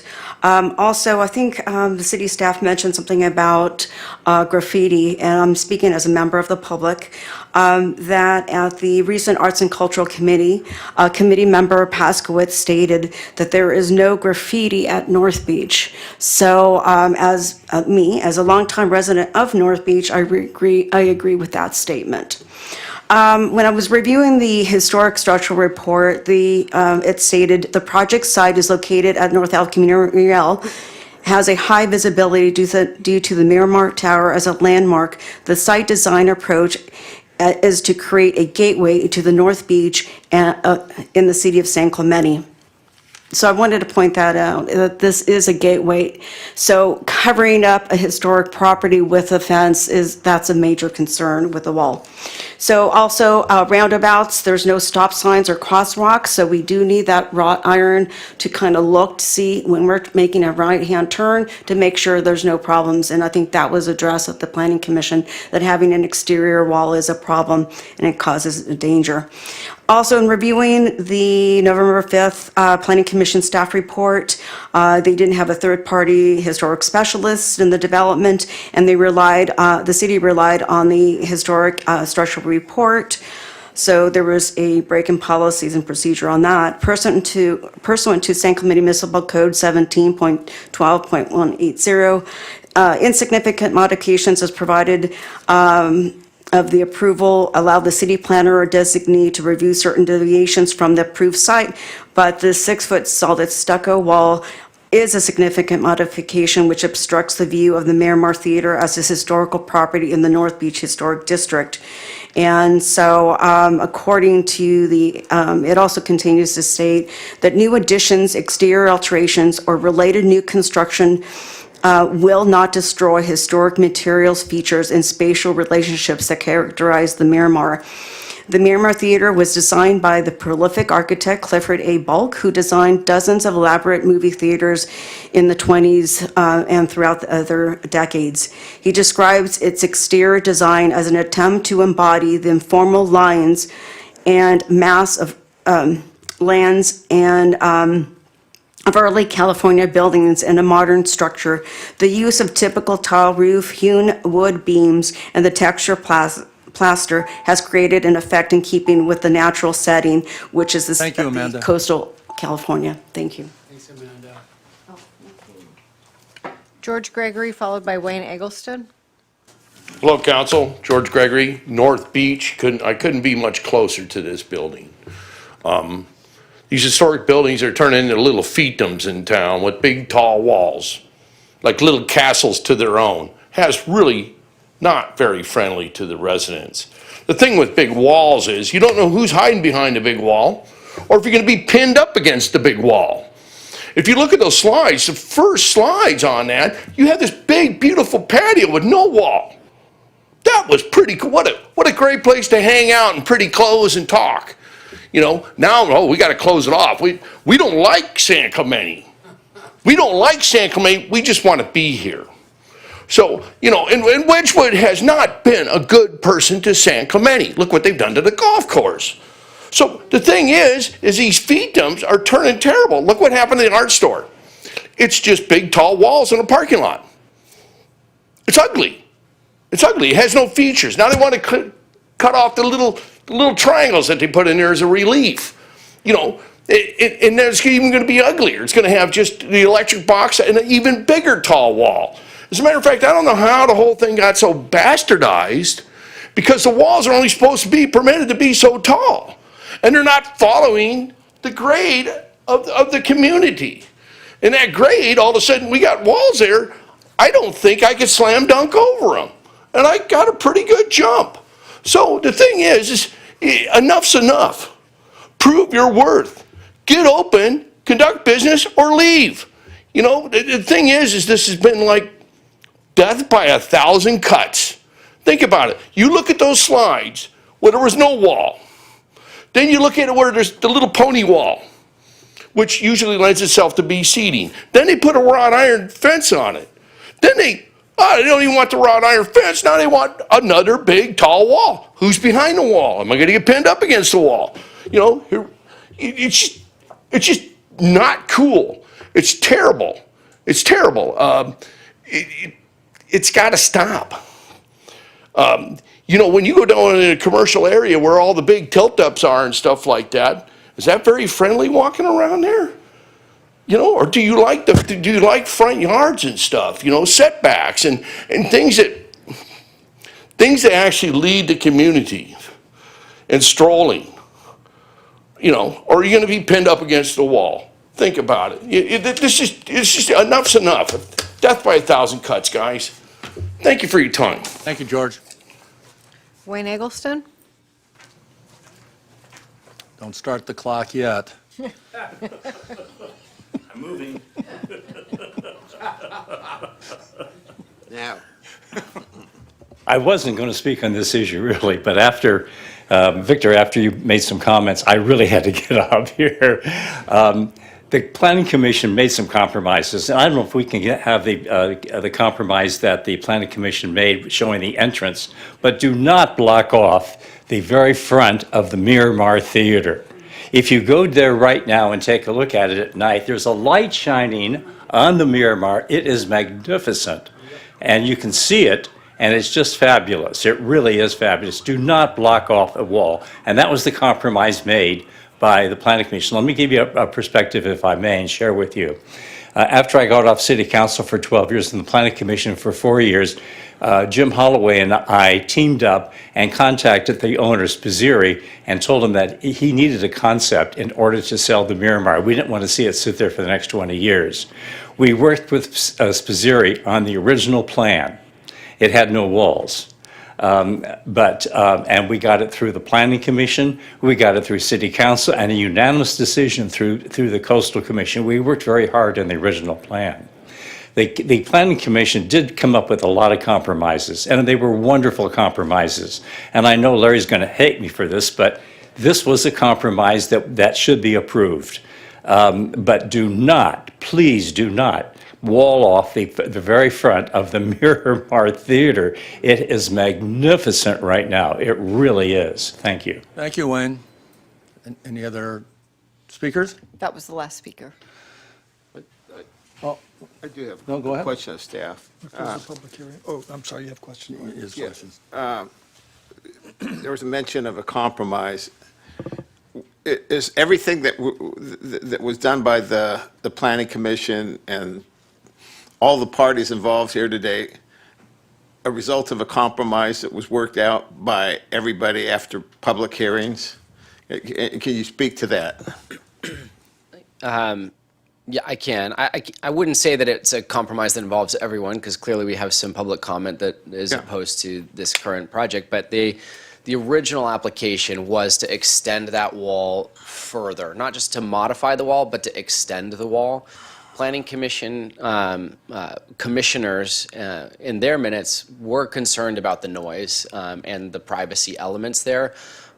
However, felt that extending the wall was a bridge too far. And so through their initial discussion, they said, we feel like modifying the existing wall might be more appropriate. And the applicant heard that and returned with a subsequent application that reflected those comments. And so what you're seeing is the subsequent application that then, yes, was approved by the Planning Commission. Are there any other questions before we have the applicant has a chance for rebuttal on this? Aaron, would you like to come up and respond to any questions or concerns? Thank you. Just a couple of quick points. There was a comment about us removing a planter. There's no planter requested to be removed. We're just asking to lower it so that it's flatter. We still want to plant there. The image of the outside of the building that was mocked up was, there were no plants outside of that. And we are in conversation with what kind of planting. The Planning Commission didn't want us to do a full podocarpus hedge. We heard that. We're working with the landscape architect currently to have a mix of plants so that softens that wall. It doesn't feel like a large wall. The reason that Wedgwood is, and I can speak partially for Wedgwood, but from my understanding, the reason that they're in this space and that they want it to be an attendance space is because they loved it, right? They absolutely love the Miramar Theater. It is a beautiful historic property for all of the reasons that everybody here has mentioned today, and that's why we heard loud and clear the Planning Commission's objections to our initial use of using all of that courtyard and modifying it, and we came back with the modified proposal to leave it as it was, to leave the front entrance, which is at the corner, and the marquee unmodified. And so everything that was done in 2017 has been maintained, with the exception of one small hole in the corner, so that we can have events, properly managed. There was a comment also about a traffic study. That was part of our scaling back of the plans, where the traffic study was done, and this corner doesn't affect the visibility around that. If we were to extend the wall fully around the corner of the property line, it would have. So we maintained we maintained the approval that was already granted, so that we didn't further affect visibility around that corner. Yeah, I think those were all of the comments that I wanted to make, but if there's any other questions while I'm up here, I'm happy to answer. Any questions of the applicant or staff before we close the public hearing? I have a question of staff. Yeah, there was a suggestion that the Miramar was going to be closed off to the public completely, and I thought it was a lot of patio area for the restaurant and the food court. Is that, can you speak to that issue? So there are two buildings at this property: the former bowling alley, which is going to be a food hall, and the theater building, which is primarily going to be a wedding venue. The other building is going to be fully open to the public, so different food stalls that people will be able to order, mostly at the counter, and take out to the shared patio area. And you'll be able to see along El Camino Real a large pergola that's that patio area. On the event side, it is primarily going to be private events. From the existing conditions, and even while I've been out at the site, a number of people, that front area is not walled off. So people do kind of walk in and walk through because there's a lot of curiosity currently. That's the context that would remain regardless of the modification to the wall. There will still be some public-private interaction in that front space area. Yeah, I just want to clarify, because I think I was left with the impression that this whole building was going to be closed off and nobody could go there, but that's not the case. No. All right, that's it. Anybody else have anything before we close public hearing? Okay. Public hearing is closed.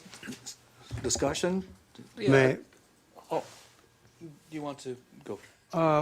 yeah, but if feel free. I'm just listening to everyone, and I think there's a way through this that we can both have public access to have everyone see the Miramar from the outside, at the same time be able to close that off when there are weddings. And just listening to and seeing the pictures, I'm not a designer, but just the idea of just having some big open windows on the wall with some shutters on there to close it off during a venue. That way they're open during public hours. People can see through it. They can still see the Miramar. And again, it doesn't have to be windows. It can be some other sort of design element. I don't know, but something that way people from the corner can see the beauty, but can also allow for it to be closed off for those private events. Is the council open to some sort of modification like that? I am. Oh, definitely open. Let's hear from everybody else. And Thank you. I have a question on Mark's comments, if I could. Are you referring to the wrought iron area? Yeah, so Having the wall but with windows as opposed to the windows on the back that they want to close off? Shutters, and again, I'm not I'm not like, No, in okay, stone. It just- has to be. I just wanted to know but what yes. part of the law Really, you're you're not referring a to. designer? I am not a designer. No. Yeah, give that to them so they can build it out. You know, I think Mark is selling himself short. He is a designer. We love it when we design on the tires, but, Yes, yes. it's brilliant.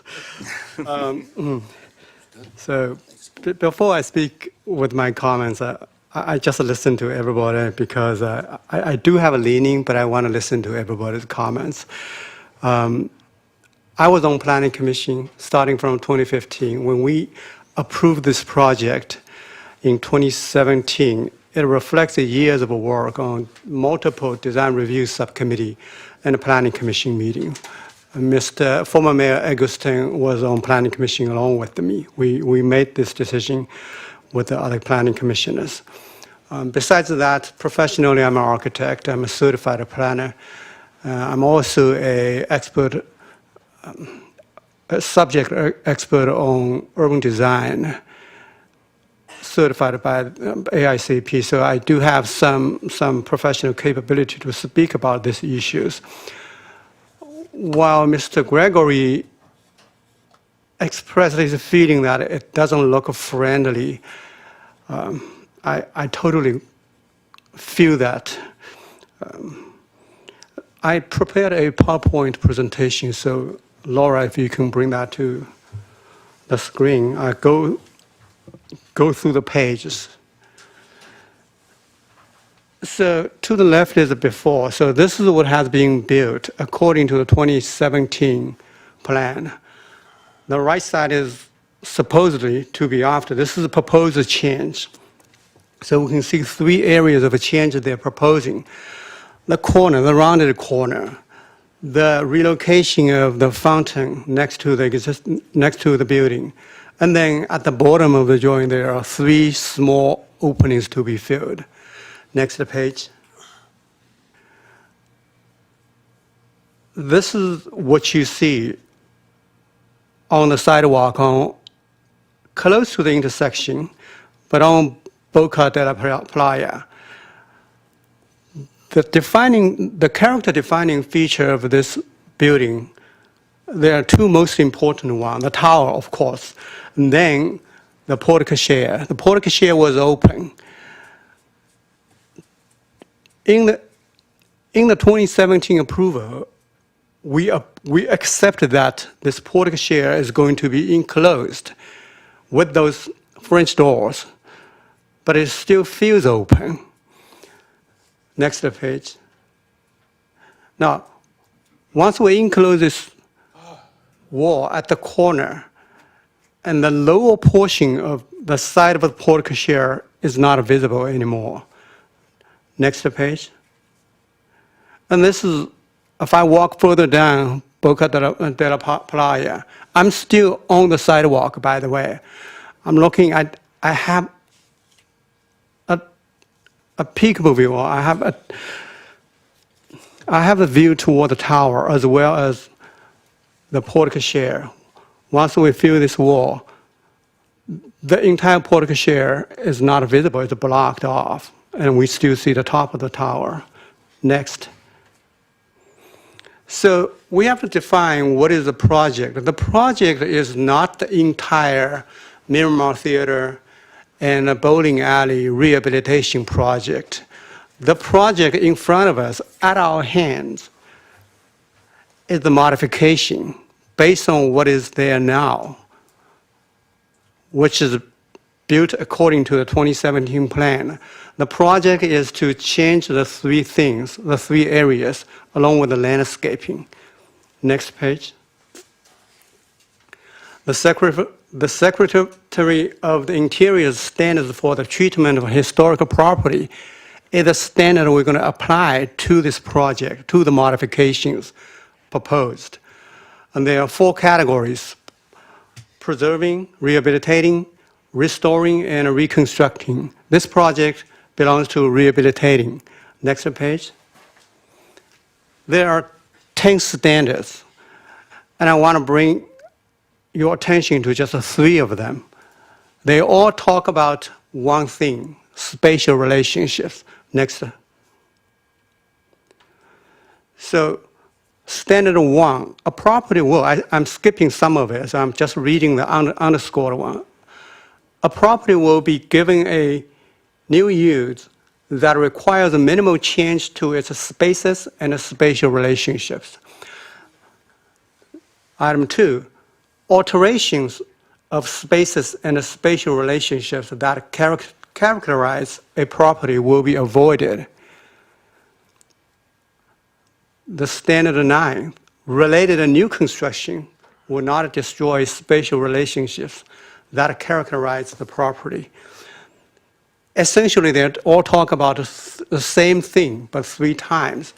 It's a spatial relationship between the historical structure and the setting the structure is located at. The setting is the public street. It's a public spaces around this historical structure. And they just say it in a different way. To simply put, anything we add to this project, the wall is a new construction. It's not the historical structure itself. But it should not, and the impact to pedestrians' view toward that open front should be preserved, and any disruption should be minimized.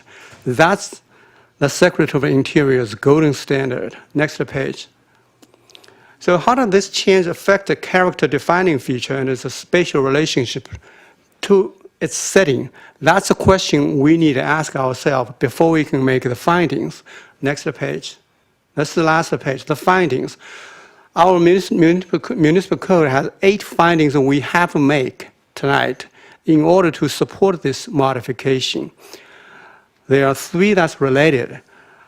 Finding E, the proposed project is in conformance with the Secretary of the Interior standards for the treatment of historic properties. We just reviewed it. Finding F, the proposed project preserves to the extent feasible the character-defining features. Again, we're not talking about not just the physical character-defining features themselves, but also the spatial relationship between them and its urban setting, the view toward it, the visual connection towards it. And the standard 9, the proposed project or use preserves and strengthens the pedestrian orientation of the district. Does it make it more inviting for the pedestrian? Is it more open to the pedestrian? That's a question we have to say yes before we can make this finding. And the San Clemente's historical identity as a Spanish village. So in conclusion, I believe that the proposal, the modification as proposed, I myself will not make those findings, but I do hear some good suggestions from my fellow council members. It has been done on another project called Agape across the street of North El Camino Real. We fought hard to keep a public view toward the historic building. So in the end, the developer agreed to use the sliding panels, exactly what was suggested by Councilmember Cabral and Meyer. When there's no event, you can just slide it over. I'm sorry, when you have an event, you can slide it over. When you don't have an event, just slide it open. Allow the people to be able to enjoy these historical resources. This is one of the most important historic buildings in San Clemente. It defines San Clemente, and we don't want to lose any character or historic identity of San Clemente. There are 2 ways to address your concern about the view looking towards the car dealership on the other side. You can use the landscaping as it's proposed, as it was approved by the 2017, or you can use a sliding wood panel, which would create a contrast on the texture And it also allows people to have opportunity to look at the building. So that is my recommendation and my comment. Thank you. Victor, you want to continue, or are you? Actually, Steve Okay. has Yeah, his hand raised. Listening to the comments that have been made, I can appreciate the aesthetics to our community by having the current wrought iron fencing. It's aesthetic, it's beautiful, you can see the building, you can see the structure. The wall is, red wall of, a Great Wall of China, and there is probably a little bit problematic from a visual point of view. Comments have been made from the folks at North Beach. This is an entry, a gateway building that's vital to the impression that people get when they drive into our city. The patio, however, is not historic. It's part and parcel to the building, but the building's not, the main buildings aren't being changed. They're very beautiful. So the patio's not historic. It doesn't, the preservation concept doesn't bother me a lot. The ability of a business to be profitable and succeed is kind of important to me.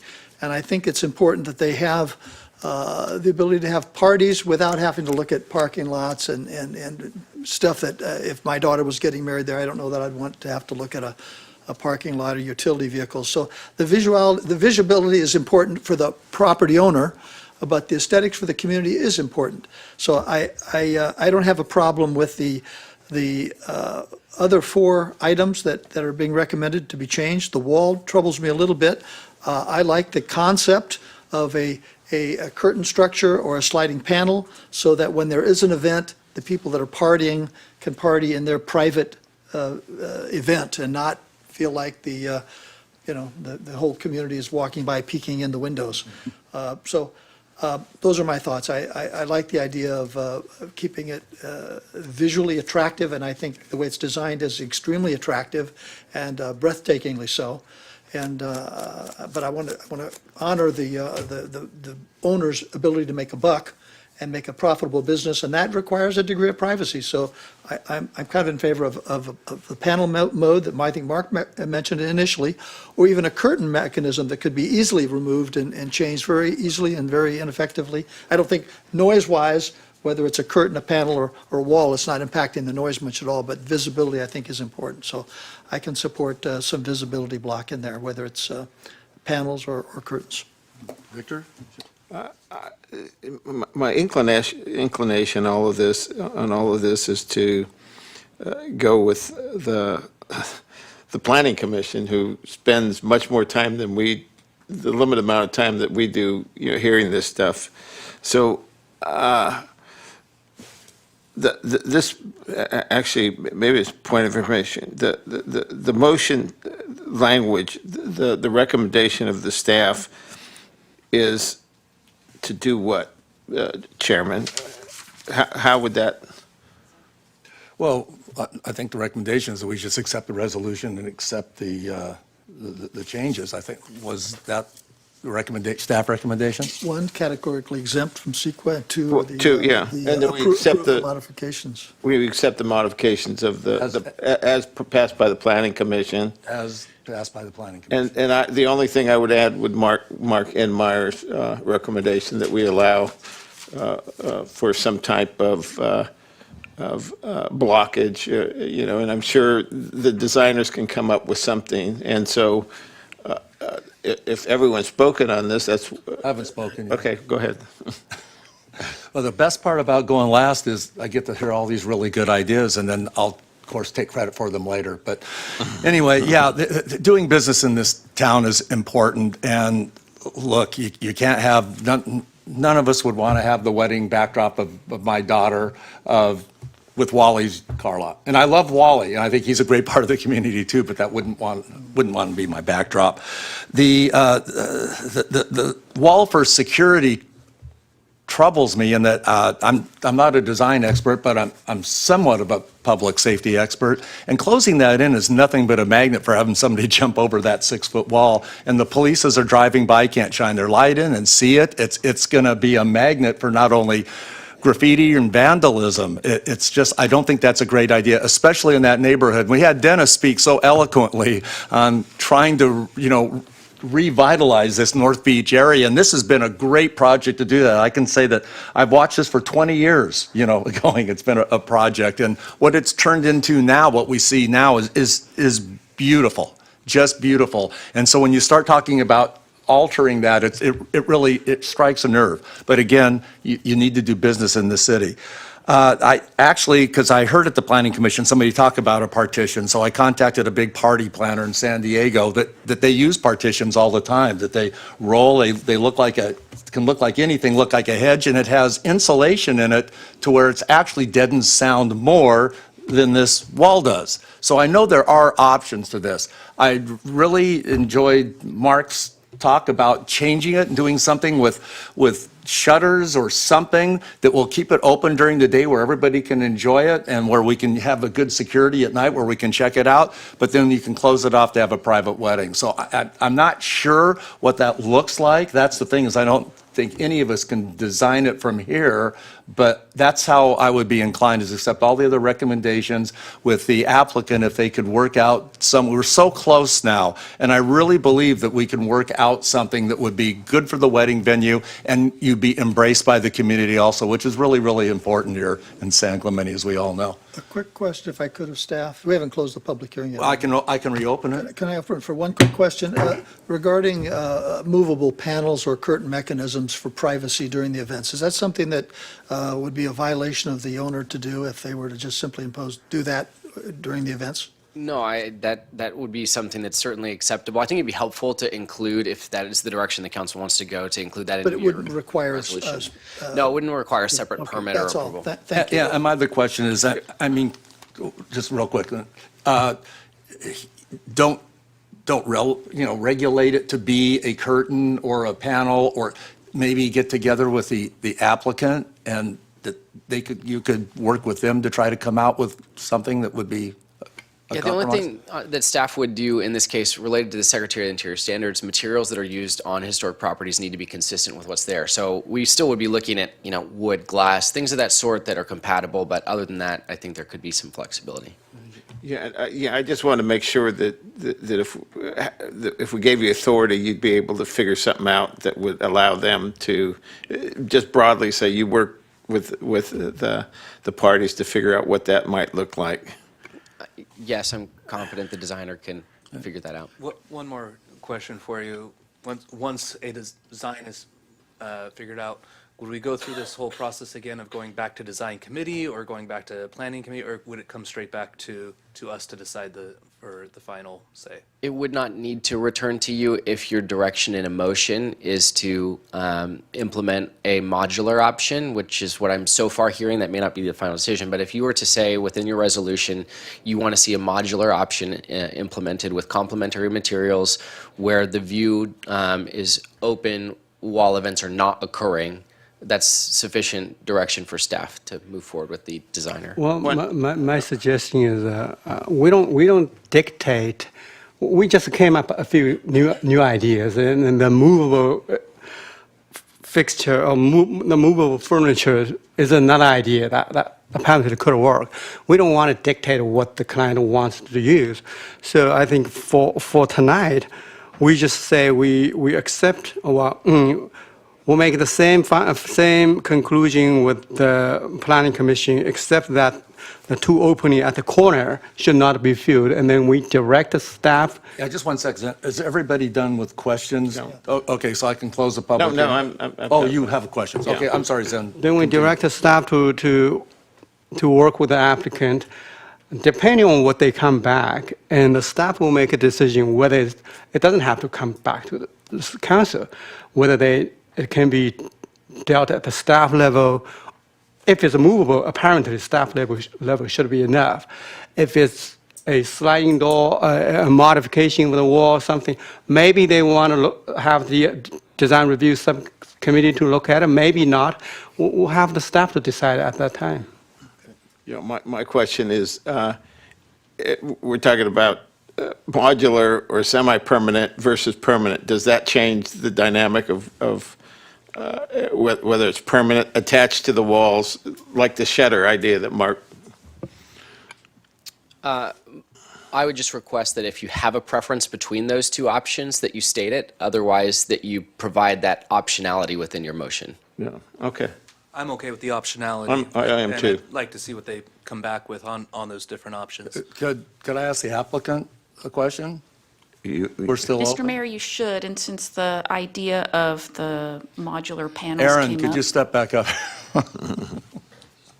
So you're kind of hearing where we're going. Do you have an idea on this that's preferential to you? It's going to be a mural of your faces, right? Second. Yeah. You're asking the wrong group. Okay.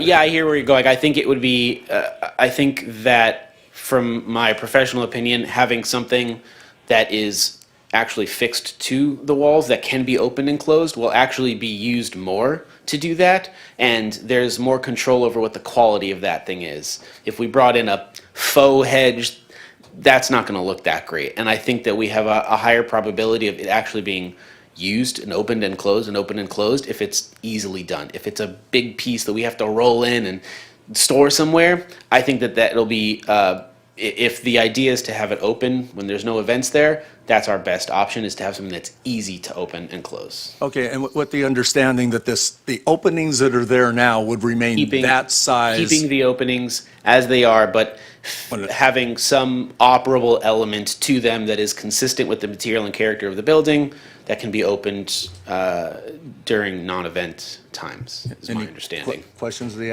applicant?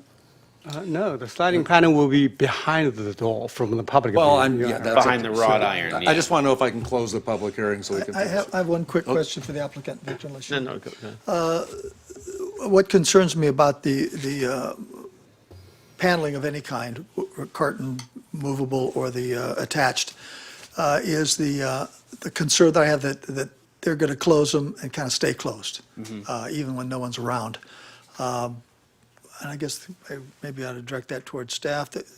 Can we include specifically when the unit's not being used as a wedding venue, that it remain open and not, my concern is just that they'll get closed and no one will. Absolutely, and from my attention. understanding, that's what happens sometimes at Agape down the street. We have a representative from Wedgwood here, and she's the regional manager. Again, to restate my previous point, Wedgwood is committed to being a really good neighbor and a good partner with the city. And when, thankfully they are very busy at most of their venues, and so there will be events there often. But I think they would be more than happy to, commit to opening them during non-event days. Can I close the public hearing? Oh, Yes. Okay. I do. Yes. okay, public hearing's closed. Now, Steve- entertain a motion? Well, one more comment. Steve did make a good point that those sliding panels, they don't always get open. And they open during Sunday church services, but other than that, it's always stay closed. We did have a condition to require them to open when they don't have events, but the enforceability and the effort of our code enforcement to make sure it happens is a challenge. So we need to figure out some way to make sure I it's think we done. can add that into a CUP. And I'm sure Larry will let us know if those things stay closed. Really. Yeah, could that be part of the COP, Jonathan? That they only remain closed during events? Mr. Mayor, staff can't answer questions when the public Oh, I'm hearing is sorry. closed, All but right. I can. I think the answer is absolutely yes. Thank you. Okay. So now entertain a motion? Yeah, Mark, did you want to make it? Since I will do good my portion of that. Yes, I will do my Let's sit best back to make a motion to adopt portions of Resolution 2619 that would approve the 4 of the 5 components, modifications, with the 5th component asking for a, what would we call this, a semi-permanent fixture in the wall that allows openings to I think permanently attached. permanently attached. There we go, operable, thank you. An operable fixture that allows viewing of the area. I would also add that we talked, you determined that the project is Correct. Or- Determine that the or project is exempt. categorically exempt from the California Environmental Quality Act. And that the condition is that the partition will remain open except when there's a wedding venues where. In the CUP. Is that clear? Mr. Mayor, I would just request if Councilmember Enmeyer would like to include that the materials be compatible, so that would be That consistent is with an Secretary of excellent State's suggestion, and also I will add that to my motion, that the materials be compatible with the current design and historical features. I'll second that. Okay, motion by Councilmember Enmeyer, seconded by Councilmember Cabral. We're gonna do it on the scoreboard here, I think, so everybody can figure it out.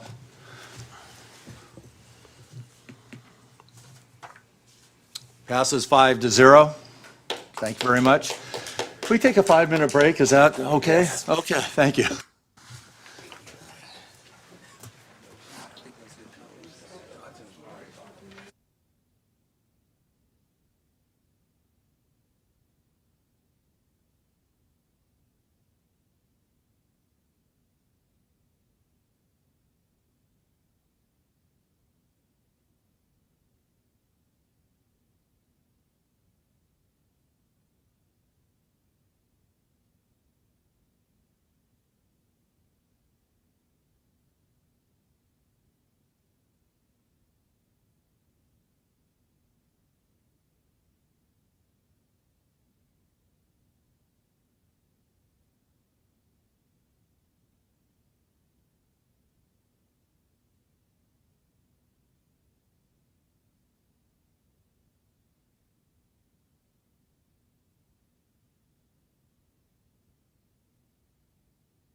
Okay.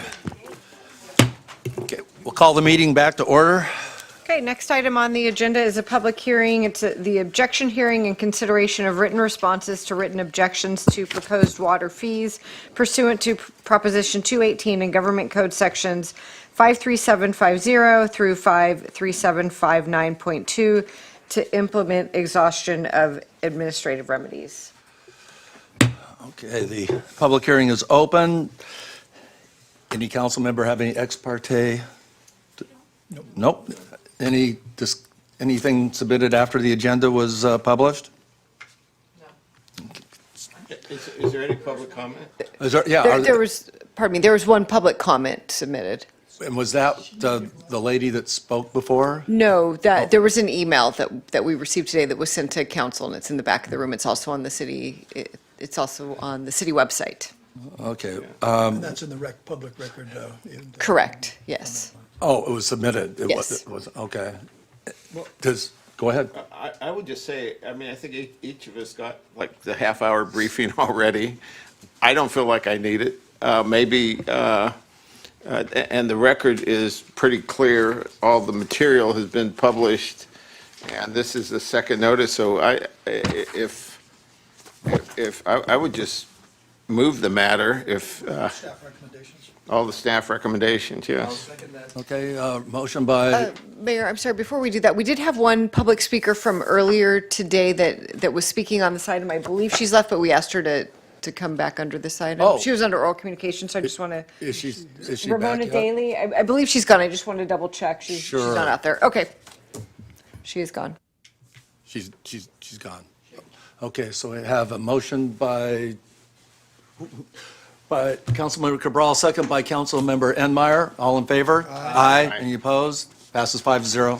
Thank you, Dave. Great report. We've heard it.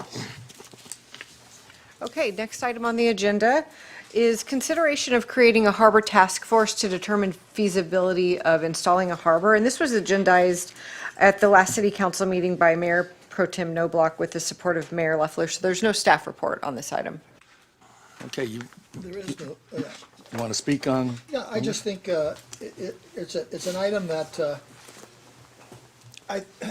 it's an item that I think, like goats were 18 months ago, and people kind of said, really, we're not going to do that. And then after, with a little bit of time, you realize how important it is. And this beach are miles of beaches. We don't have any access for harbor functions, for access to private boats, to paddle boards. A few years ago, I tried to take, with my son-in-law, a couple of paddle boards through North Beach, and man, I got hammered, and I thought, I can handle that surf. I've been in the water long enough, and my wife and my daughter spent 20 minutes, almost 30 minutes laughing at us as we got pounded trying to get our boards into the water. And I just think from a public access point of view, from a public use point of view, and from a sand preservation point of view, there may be some possibilities. And it may not be feasible or functional, but I think it's something we should look at. One of our citizens has been discussing it for a long time, and I think if we just had a couple of, a panel of experts to look at the hard issues that would need to be surmounted to even move in that direction. It's really just a searching expedition, exploratory concept that may, in generations to come, be something very beneficial to our town, and it's something we need to at least consider. So that's what I thought. Would you be willing to head this task force with the I citizen? would serve on it. I'm not a hydrologist or a sand expert like, let's say, other people in our community, but I'd certainly be willing to serve on it. You and other citizens get together, and actually, you could do the same thing as has been done with the sand and fire. Just organize a committee of concerned individuals and pursue it. The only, what I'm concerned though, is that we don't tie up our staff. And I know you have the same concern that we overwork our staff and say, okay, we got another project. It's $1 billion, it's $1 billion project. if we did a study, it would cost us $25,000, $50,000, $100,000 just to look at the feasibility. I think before we do that, we need, like, as you suggest, just private citizens to get engaged and Yeah, if you get the right citizens, they can do the bulk of the research. Yeah. And then report back to the committee chair, which is Mayor Pro Tem Noblock, right? Well, I've just been appointed chair of the committee. I'd be glad to serve on it. If I can make a few, first, are there any public comments? There are not. Okay. I'm sorry, guys. I think this is a huge waste of time. This is absolutely absurd. No one in our community is asking for this. One person has brought it up. Just to think about, like, where would we put this? There's no place really viable on our 5 miles of beaches to do this. It wouldn't help with the sand. It'd actually hurt our sand. Not only that, if we tried to put anything in place, the Coastal Commission would shut it down right away because they are against any sort of new infrastructure going out into the sea. So this, and then furthermore, if we were to get it, it'd be anywhere from $1 billion of the city. Where in the world is our funding going to come from to build this? This is an absolute waste of time and resources of our staff. We don't need this. No one's asking for it. And I would just really am very hesitant to support this at all. In response, there's no dollar amount on this. We're not talking about $1 billion. We're talking about a concept that may or may not even be feasible. So to say it's going to cost a lot of money and nobody wants it,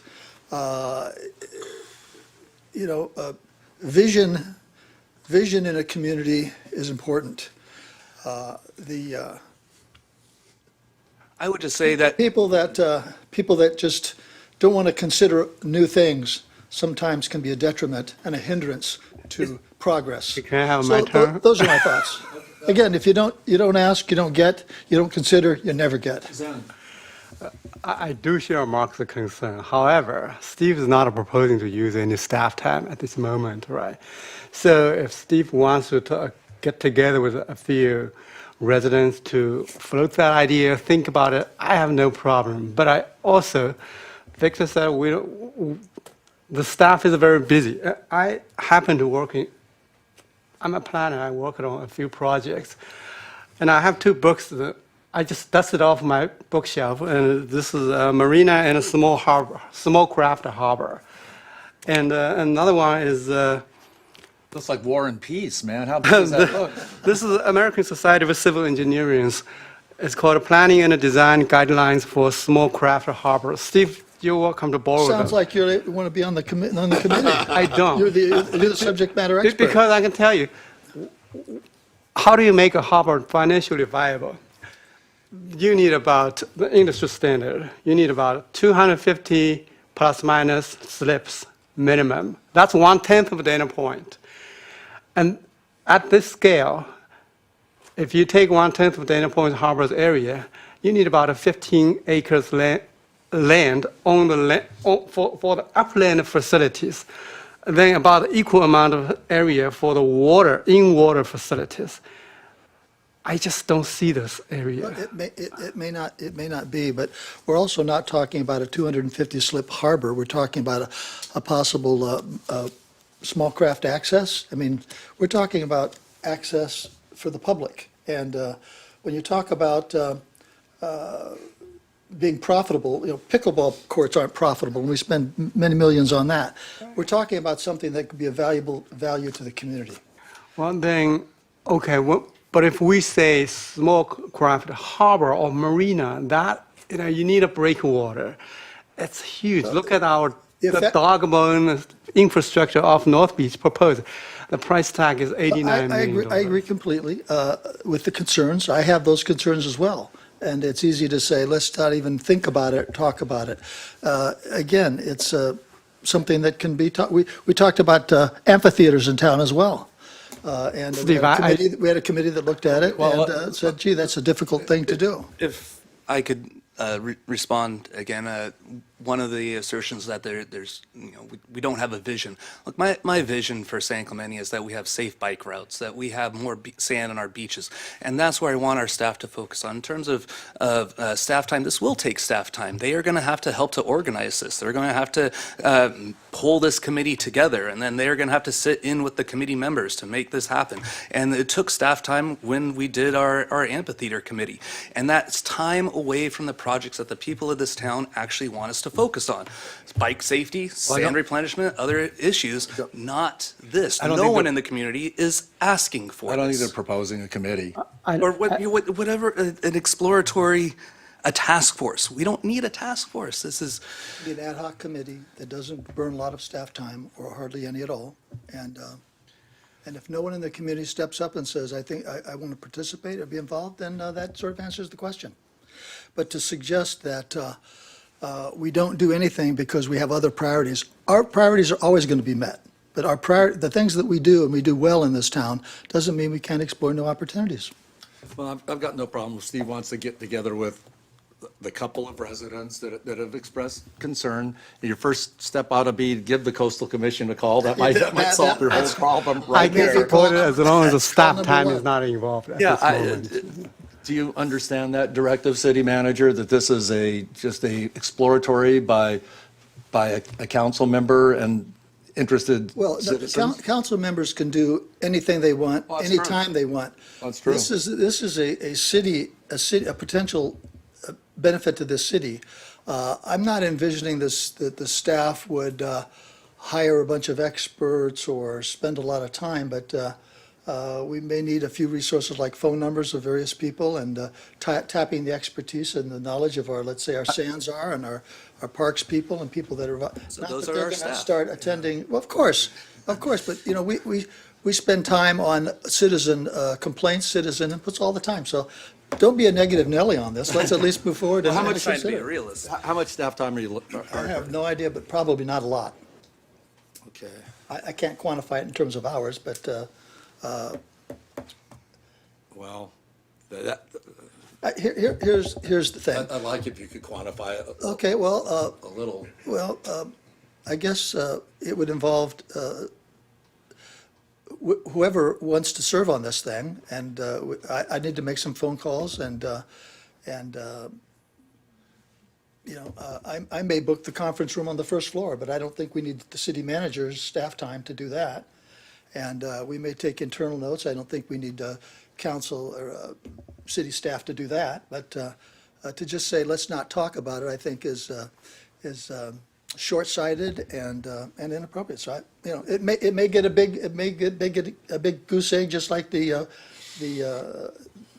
committee that looked at amphitheaters, but they didn't look very deep. But I would just say, Steve, if you're really interested in this, come back with some research, come back with some people who have looked into this, and, is this even viable before we go and utilize our staff research? This is just a thought that's out there. I would move that we have an ad hoc committee, and I'll be glad to chair it, of committee members, citizens that will be recruited by the committee, and I'll be the first chair to do that.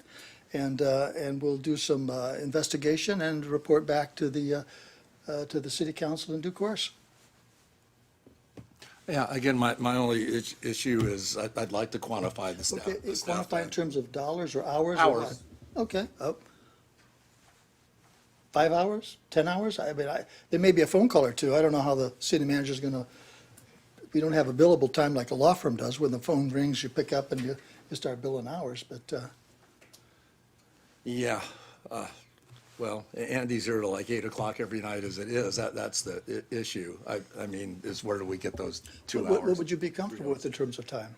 A couple of hours of spread out over a period of time. If you needed to make a phone call or connect something, I Okay, think that's. Okay, well. Each council member can have staff to work for up to 4 hours without a council approval. Without even asking, yeah, Right. so. Well, if I can do that with 4 hours without even asking, then let's go 5 or 10, just in case there's a cushion. Well, Okay, I'll make a motion that we have an ad hoc committee. I'll be glad to chair it with a limited staff time up to a maximum of 10 hours. Not that we'll get anywhere close to that. And report back to the council in due course. I don't know when, but in due course with the. I would stick to the 4 hours and come back to see if you're making any progress or if there's something substantive to it. That would be my feeling. You want to share your feelings, Victor? Well, I mean, I actually think that you could do this, at least start the ball rolling independently. You have access to Andy without the city council's approval. Just meet with a few people in the community and see if there's interest in it. It's a big project, that's my. Well, it's a big project.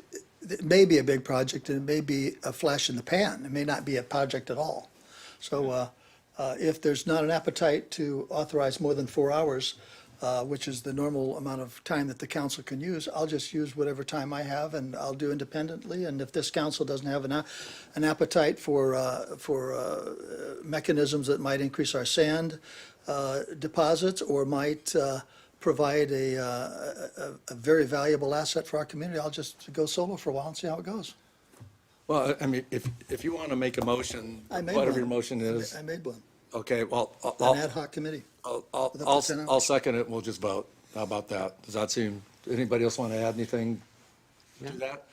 Okay, all in favor, say aye. Aye. Opposed? Nay. And your vote? I'm a no. Okay, we have, 3 to 2? passes 3 to 2. Okay, thank you.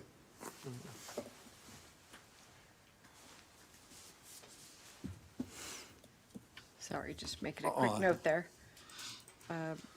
Item 10B, discussion of transit programs, including Senior Mobility Program, SC Rides, the Last Mile Program, CMO Shuttle Program, and the San Clemente Trolley. Okay, before staff report, does anybody want to entertain a motion?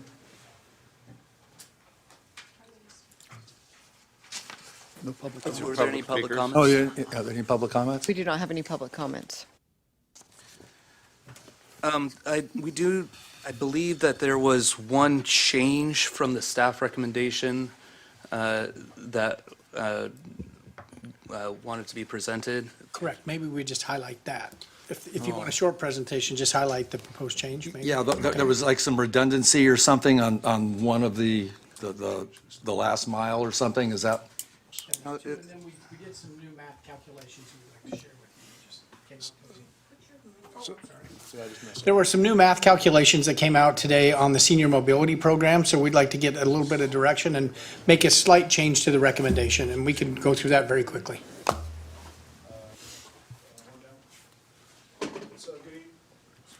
Good evening, Council. Zach Ponson, Assistant City Engineer. The package in front of you is a summary of all our transit programs, and it includes some guidance recommendations for staff in the future on all these different programs. There is one change, as Mark mentioned. There was some math error in the Senior Mobility Program. In order for that program to zero out cost-wise and maximize the OCTA grant and to limit the impact on the general fund, the staff's recommendation for that would not be 14, a cap of 14 one-way rides. It would actually be at 8 one-way rides. And with that, that leaves a little bit of room for starting that program kind of down low, and we can always expand it wider as It was like 14 before? We had 4, and there was some math Okay. errors in that. And so we quickly tried to generate a number on that. And then, And that's based on different averages over different months, and so as we get more information back over the next few months, that number Correct. may increase or decrease. correct. And it was based on the last 3 months, October, November, December, which were extremely high compared to some of the other months before. Andy? Mr. Mayor, if I could clarify one thing, we're not asking the city council to make any decision tonight. This is receive and file. We're just looking for direction to bring back to you for the program. So just want to clarify, we're not asking for a final decision tonight. We're asking for direction that we can bring back. You'll have another chance, and we'll have more time to refine these numbers, but you'll have another chance to see these numbers before you're being asked to make a final decision. Mr. Mayor. Oh. I don't know. No, go ahead. Am I Victor. next? Okay. Yeah, relative to the senior mobility, my concern is it is a program for anyone over 60 years, Correct. you could be a millionaire in town, and if you're over 60, you get free rides. Correct. Okay. I have a concern, but those are the parameters that are set by OCTA, right? Not by us? Correct. It's just Okay. age-based. Okay. And you can go anywhere in San Clemente for the $33 that they charge you? That is correct. Okay. And the OCTA caps is set at 108,000? On average, it varies from 105 up to 112,000 in a few years. So And we approximated it. We pay 20%, and so our, what I want to do is I'd like to make sure that we have a cap of the 20%, and that number will achieve the 20% cap so that we're maxed out. I mean, we won't be paying more than our 20%. We won't be paying a quarter million dollars. That's the goal. Okay. So the goal is to find that balancing point, and we're going to monitor the program. So the staff's, on the slide, I have a staff's updated recommendation is to put a cap on there. At an upcoming date, we're actually going to be back in 2 weeks to award the contract for the senior mobility. Yeah. So during that time, we would formalize this change, and then we would monitor the program on a quarterly basis at least, and then see where that fine line is, where this program balances out. Being an on-demand program, it's a little difficult because we don't know how many people are going to all of a sudden sign up for the program. So it's a little tough to kind of pinpoint exactly and know who's going to sign up and how many rides they ask for. And you will monitor it, though, to make sure that we attempt to stay within our cap. We'll probably put a little bit on the buffer of the budget just in case, because it's hard to just stop if I don't have that budget and just stop rides immediately.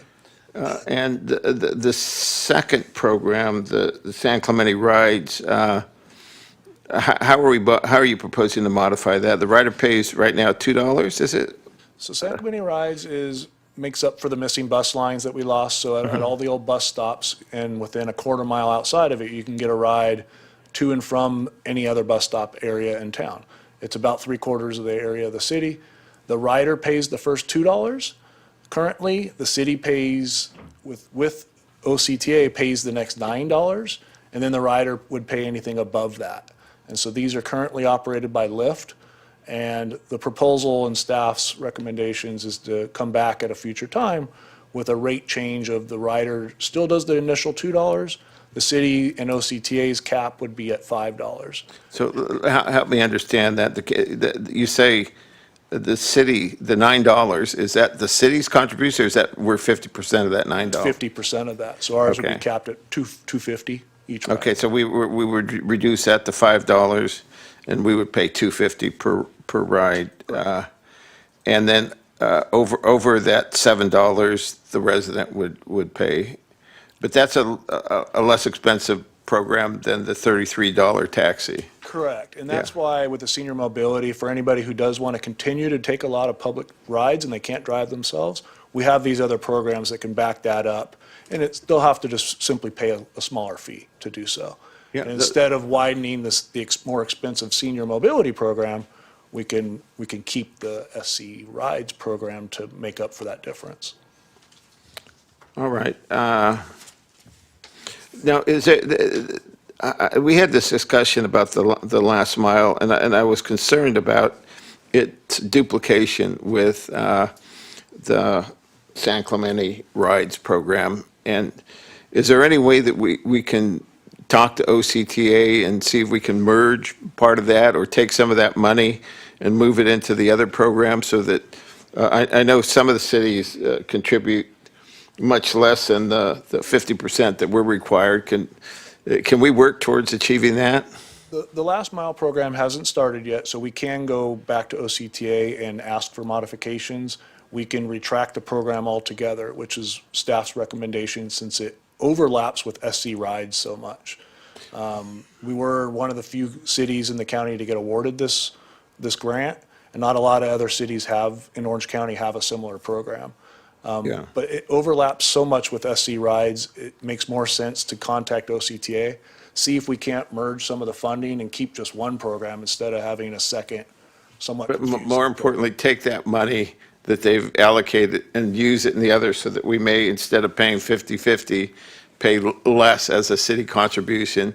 And and I think the point is that we're probably one of the few cities that has to pay for their bus. Every other city, they provide buses everywhere for free, but here in San Clemente, we're as a city required to pay for them. So if you can attempt to negotiate that, you'd be a hero. We can. The grant is somewhat locked in at a 50-50 share, as that's how it was advertised to all cities. But it is something that we can ask for as a city. Another potential option may be to repurpose those funds and buy another trolley.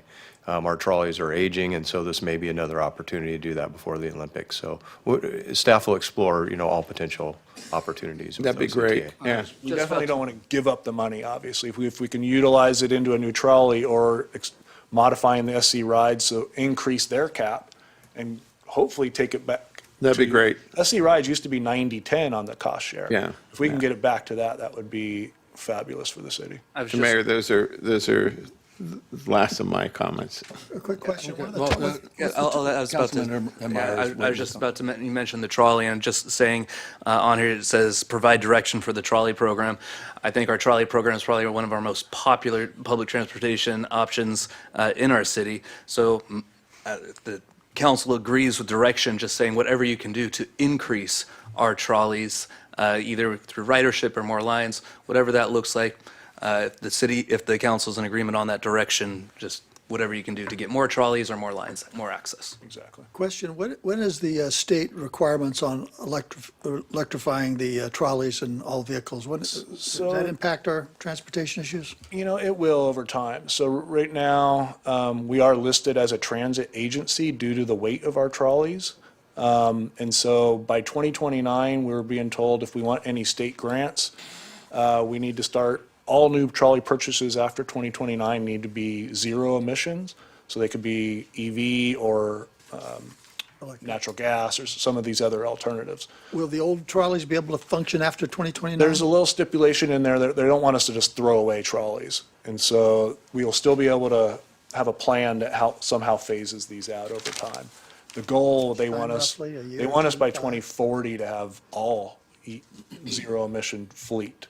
There's a potential for us to convert some of our trolleys. We're looking into that right now to make us not a formal transit agency. So if we can convert the trolleys or purchase low emission trolleys, that seems like that's how a couple of our neighboring cities have somehow missed out on being classified as transit agencies. So we're looking into and contacting our manufacturer right now. We have one trolley in order from one of these grants. We're contacting them right now to see if they can potentially transition that existing trolley on order to a low emissions, but it'll help get us off the program if we can convert these. Any further comments? No. Want to make a motion? Make a motion to receive and file the administrative report. Motion by Councilmember Enmeyer. Second. Second by Councilmember Cabral. All in favor, say aye. Aye. Passes 5-0. Thank you. Okay, next item on the agenda is the consent calendar. I do not have any public comments. I'll make a motion to move the consent calendar. Should we wake up Wayne to tell him that this consent item is going to pass, just so he knows? Okay. Second it. Okay, moved by Councilman Enmeyer, second by Councilman Cabral. In favor, say aye. Aye. Motion passes 5-0. 5-0. Next item on the agenda is oral communications, part 2. It looks like, are we just being handed a speaker card? We have, I'm sorry, we did have I just received a speaker card on item 11D. It was submitted after you voted, so. Is it Wayne that submitted No. it? No. Which item? 11D, let me go back to that. Cameras at the Cameras, but. Park Simplify It was that he's after. putting in. Well, no, he didn't No, put the it card in. wasn't. All right, Mike, wasn't Wayne. Mike, just come up and just. Well, let's just reconsider that. Yeah, we'll reconsider 11D Okay. for. I wanted to just Hold make it a on. short one and Hold- just. one moment, please. Mr. Mayor, it's appropriate, like a council member said, to vote. motion to reconsider so you can reopen the item. Motion by Councilmember Wu. But I didn't get there in Second time, by- so. No, we're all in favor, say aye. Aye. Passes. And if I may, I'll just read the title of it so that Sure. the public's aware of what we're considering. Consideration of of a resolution approving a license agreement with the Heritage of San Clemente Foundation for installation of a security camera at Park Simplify and finding the project exempt from the California Environmental Quality Act. And this is Mike Kay. I simply wanted to say I appreciate that, and I wanted to give a little emphasis to it. I just think it's a really nice little spot that we have right there, and I just want to keep it real short and just emphasize it, and that's it. Appreciate it, Mike, thank you. I'll move the motion. Second. Mayor Pro Tem Noblock first, Meyer second. All in favor? Aye. Aye. So moved. Oral Communications Part 2, Tony Rubolino.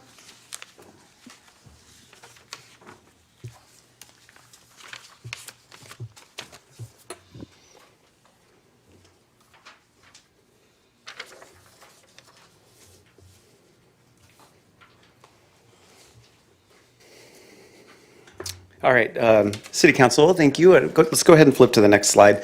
This is in relation to the outburst that happened at the last meeting, and I just wanted to take a little bit of time to address it. I want to articulate what exactly happened at the January 20th meeting.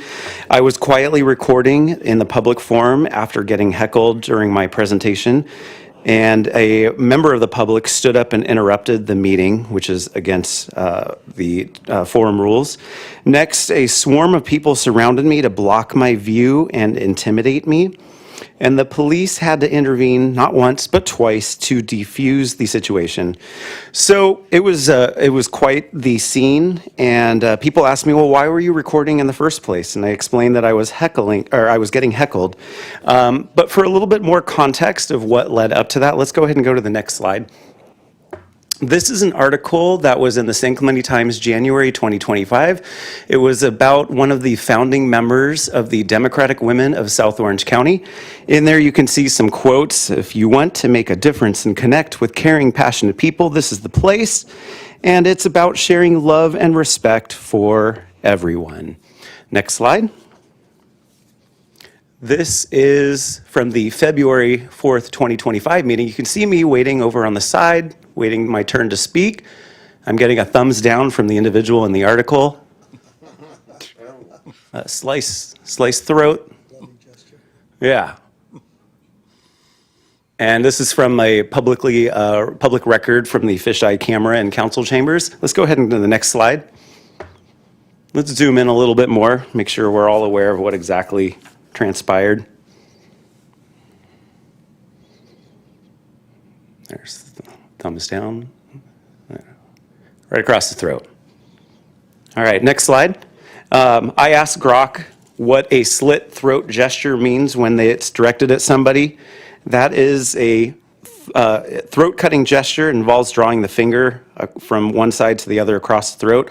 It implies, I'm going to kill you, you're dead, or I'll cut your throat. Next slide. Grok continued, and it's done aggressively towards a specific person, glaring, pointing. It clearly simulates killing. Next slide. So what are the ramifications here? I've got a few seconds left. Mark Onmeyer took the campaign contribution and endorsement from the Democratic Women of South Orange County. I would appreciate if he would condemn any and all perceived efforts to intimidate San Clemente citizens. The issue is also just it is really difficult to get people to come and speak at council. They don't want to deal with all the chaos. This does not make it any easier. I would appreciate city council to agendize decorum during council meetings and chambers. Thank you very much.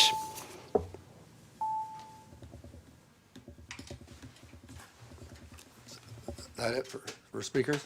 Yes, that's it. Future agenda items?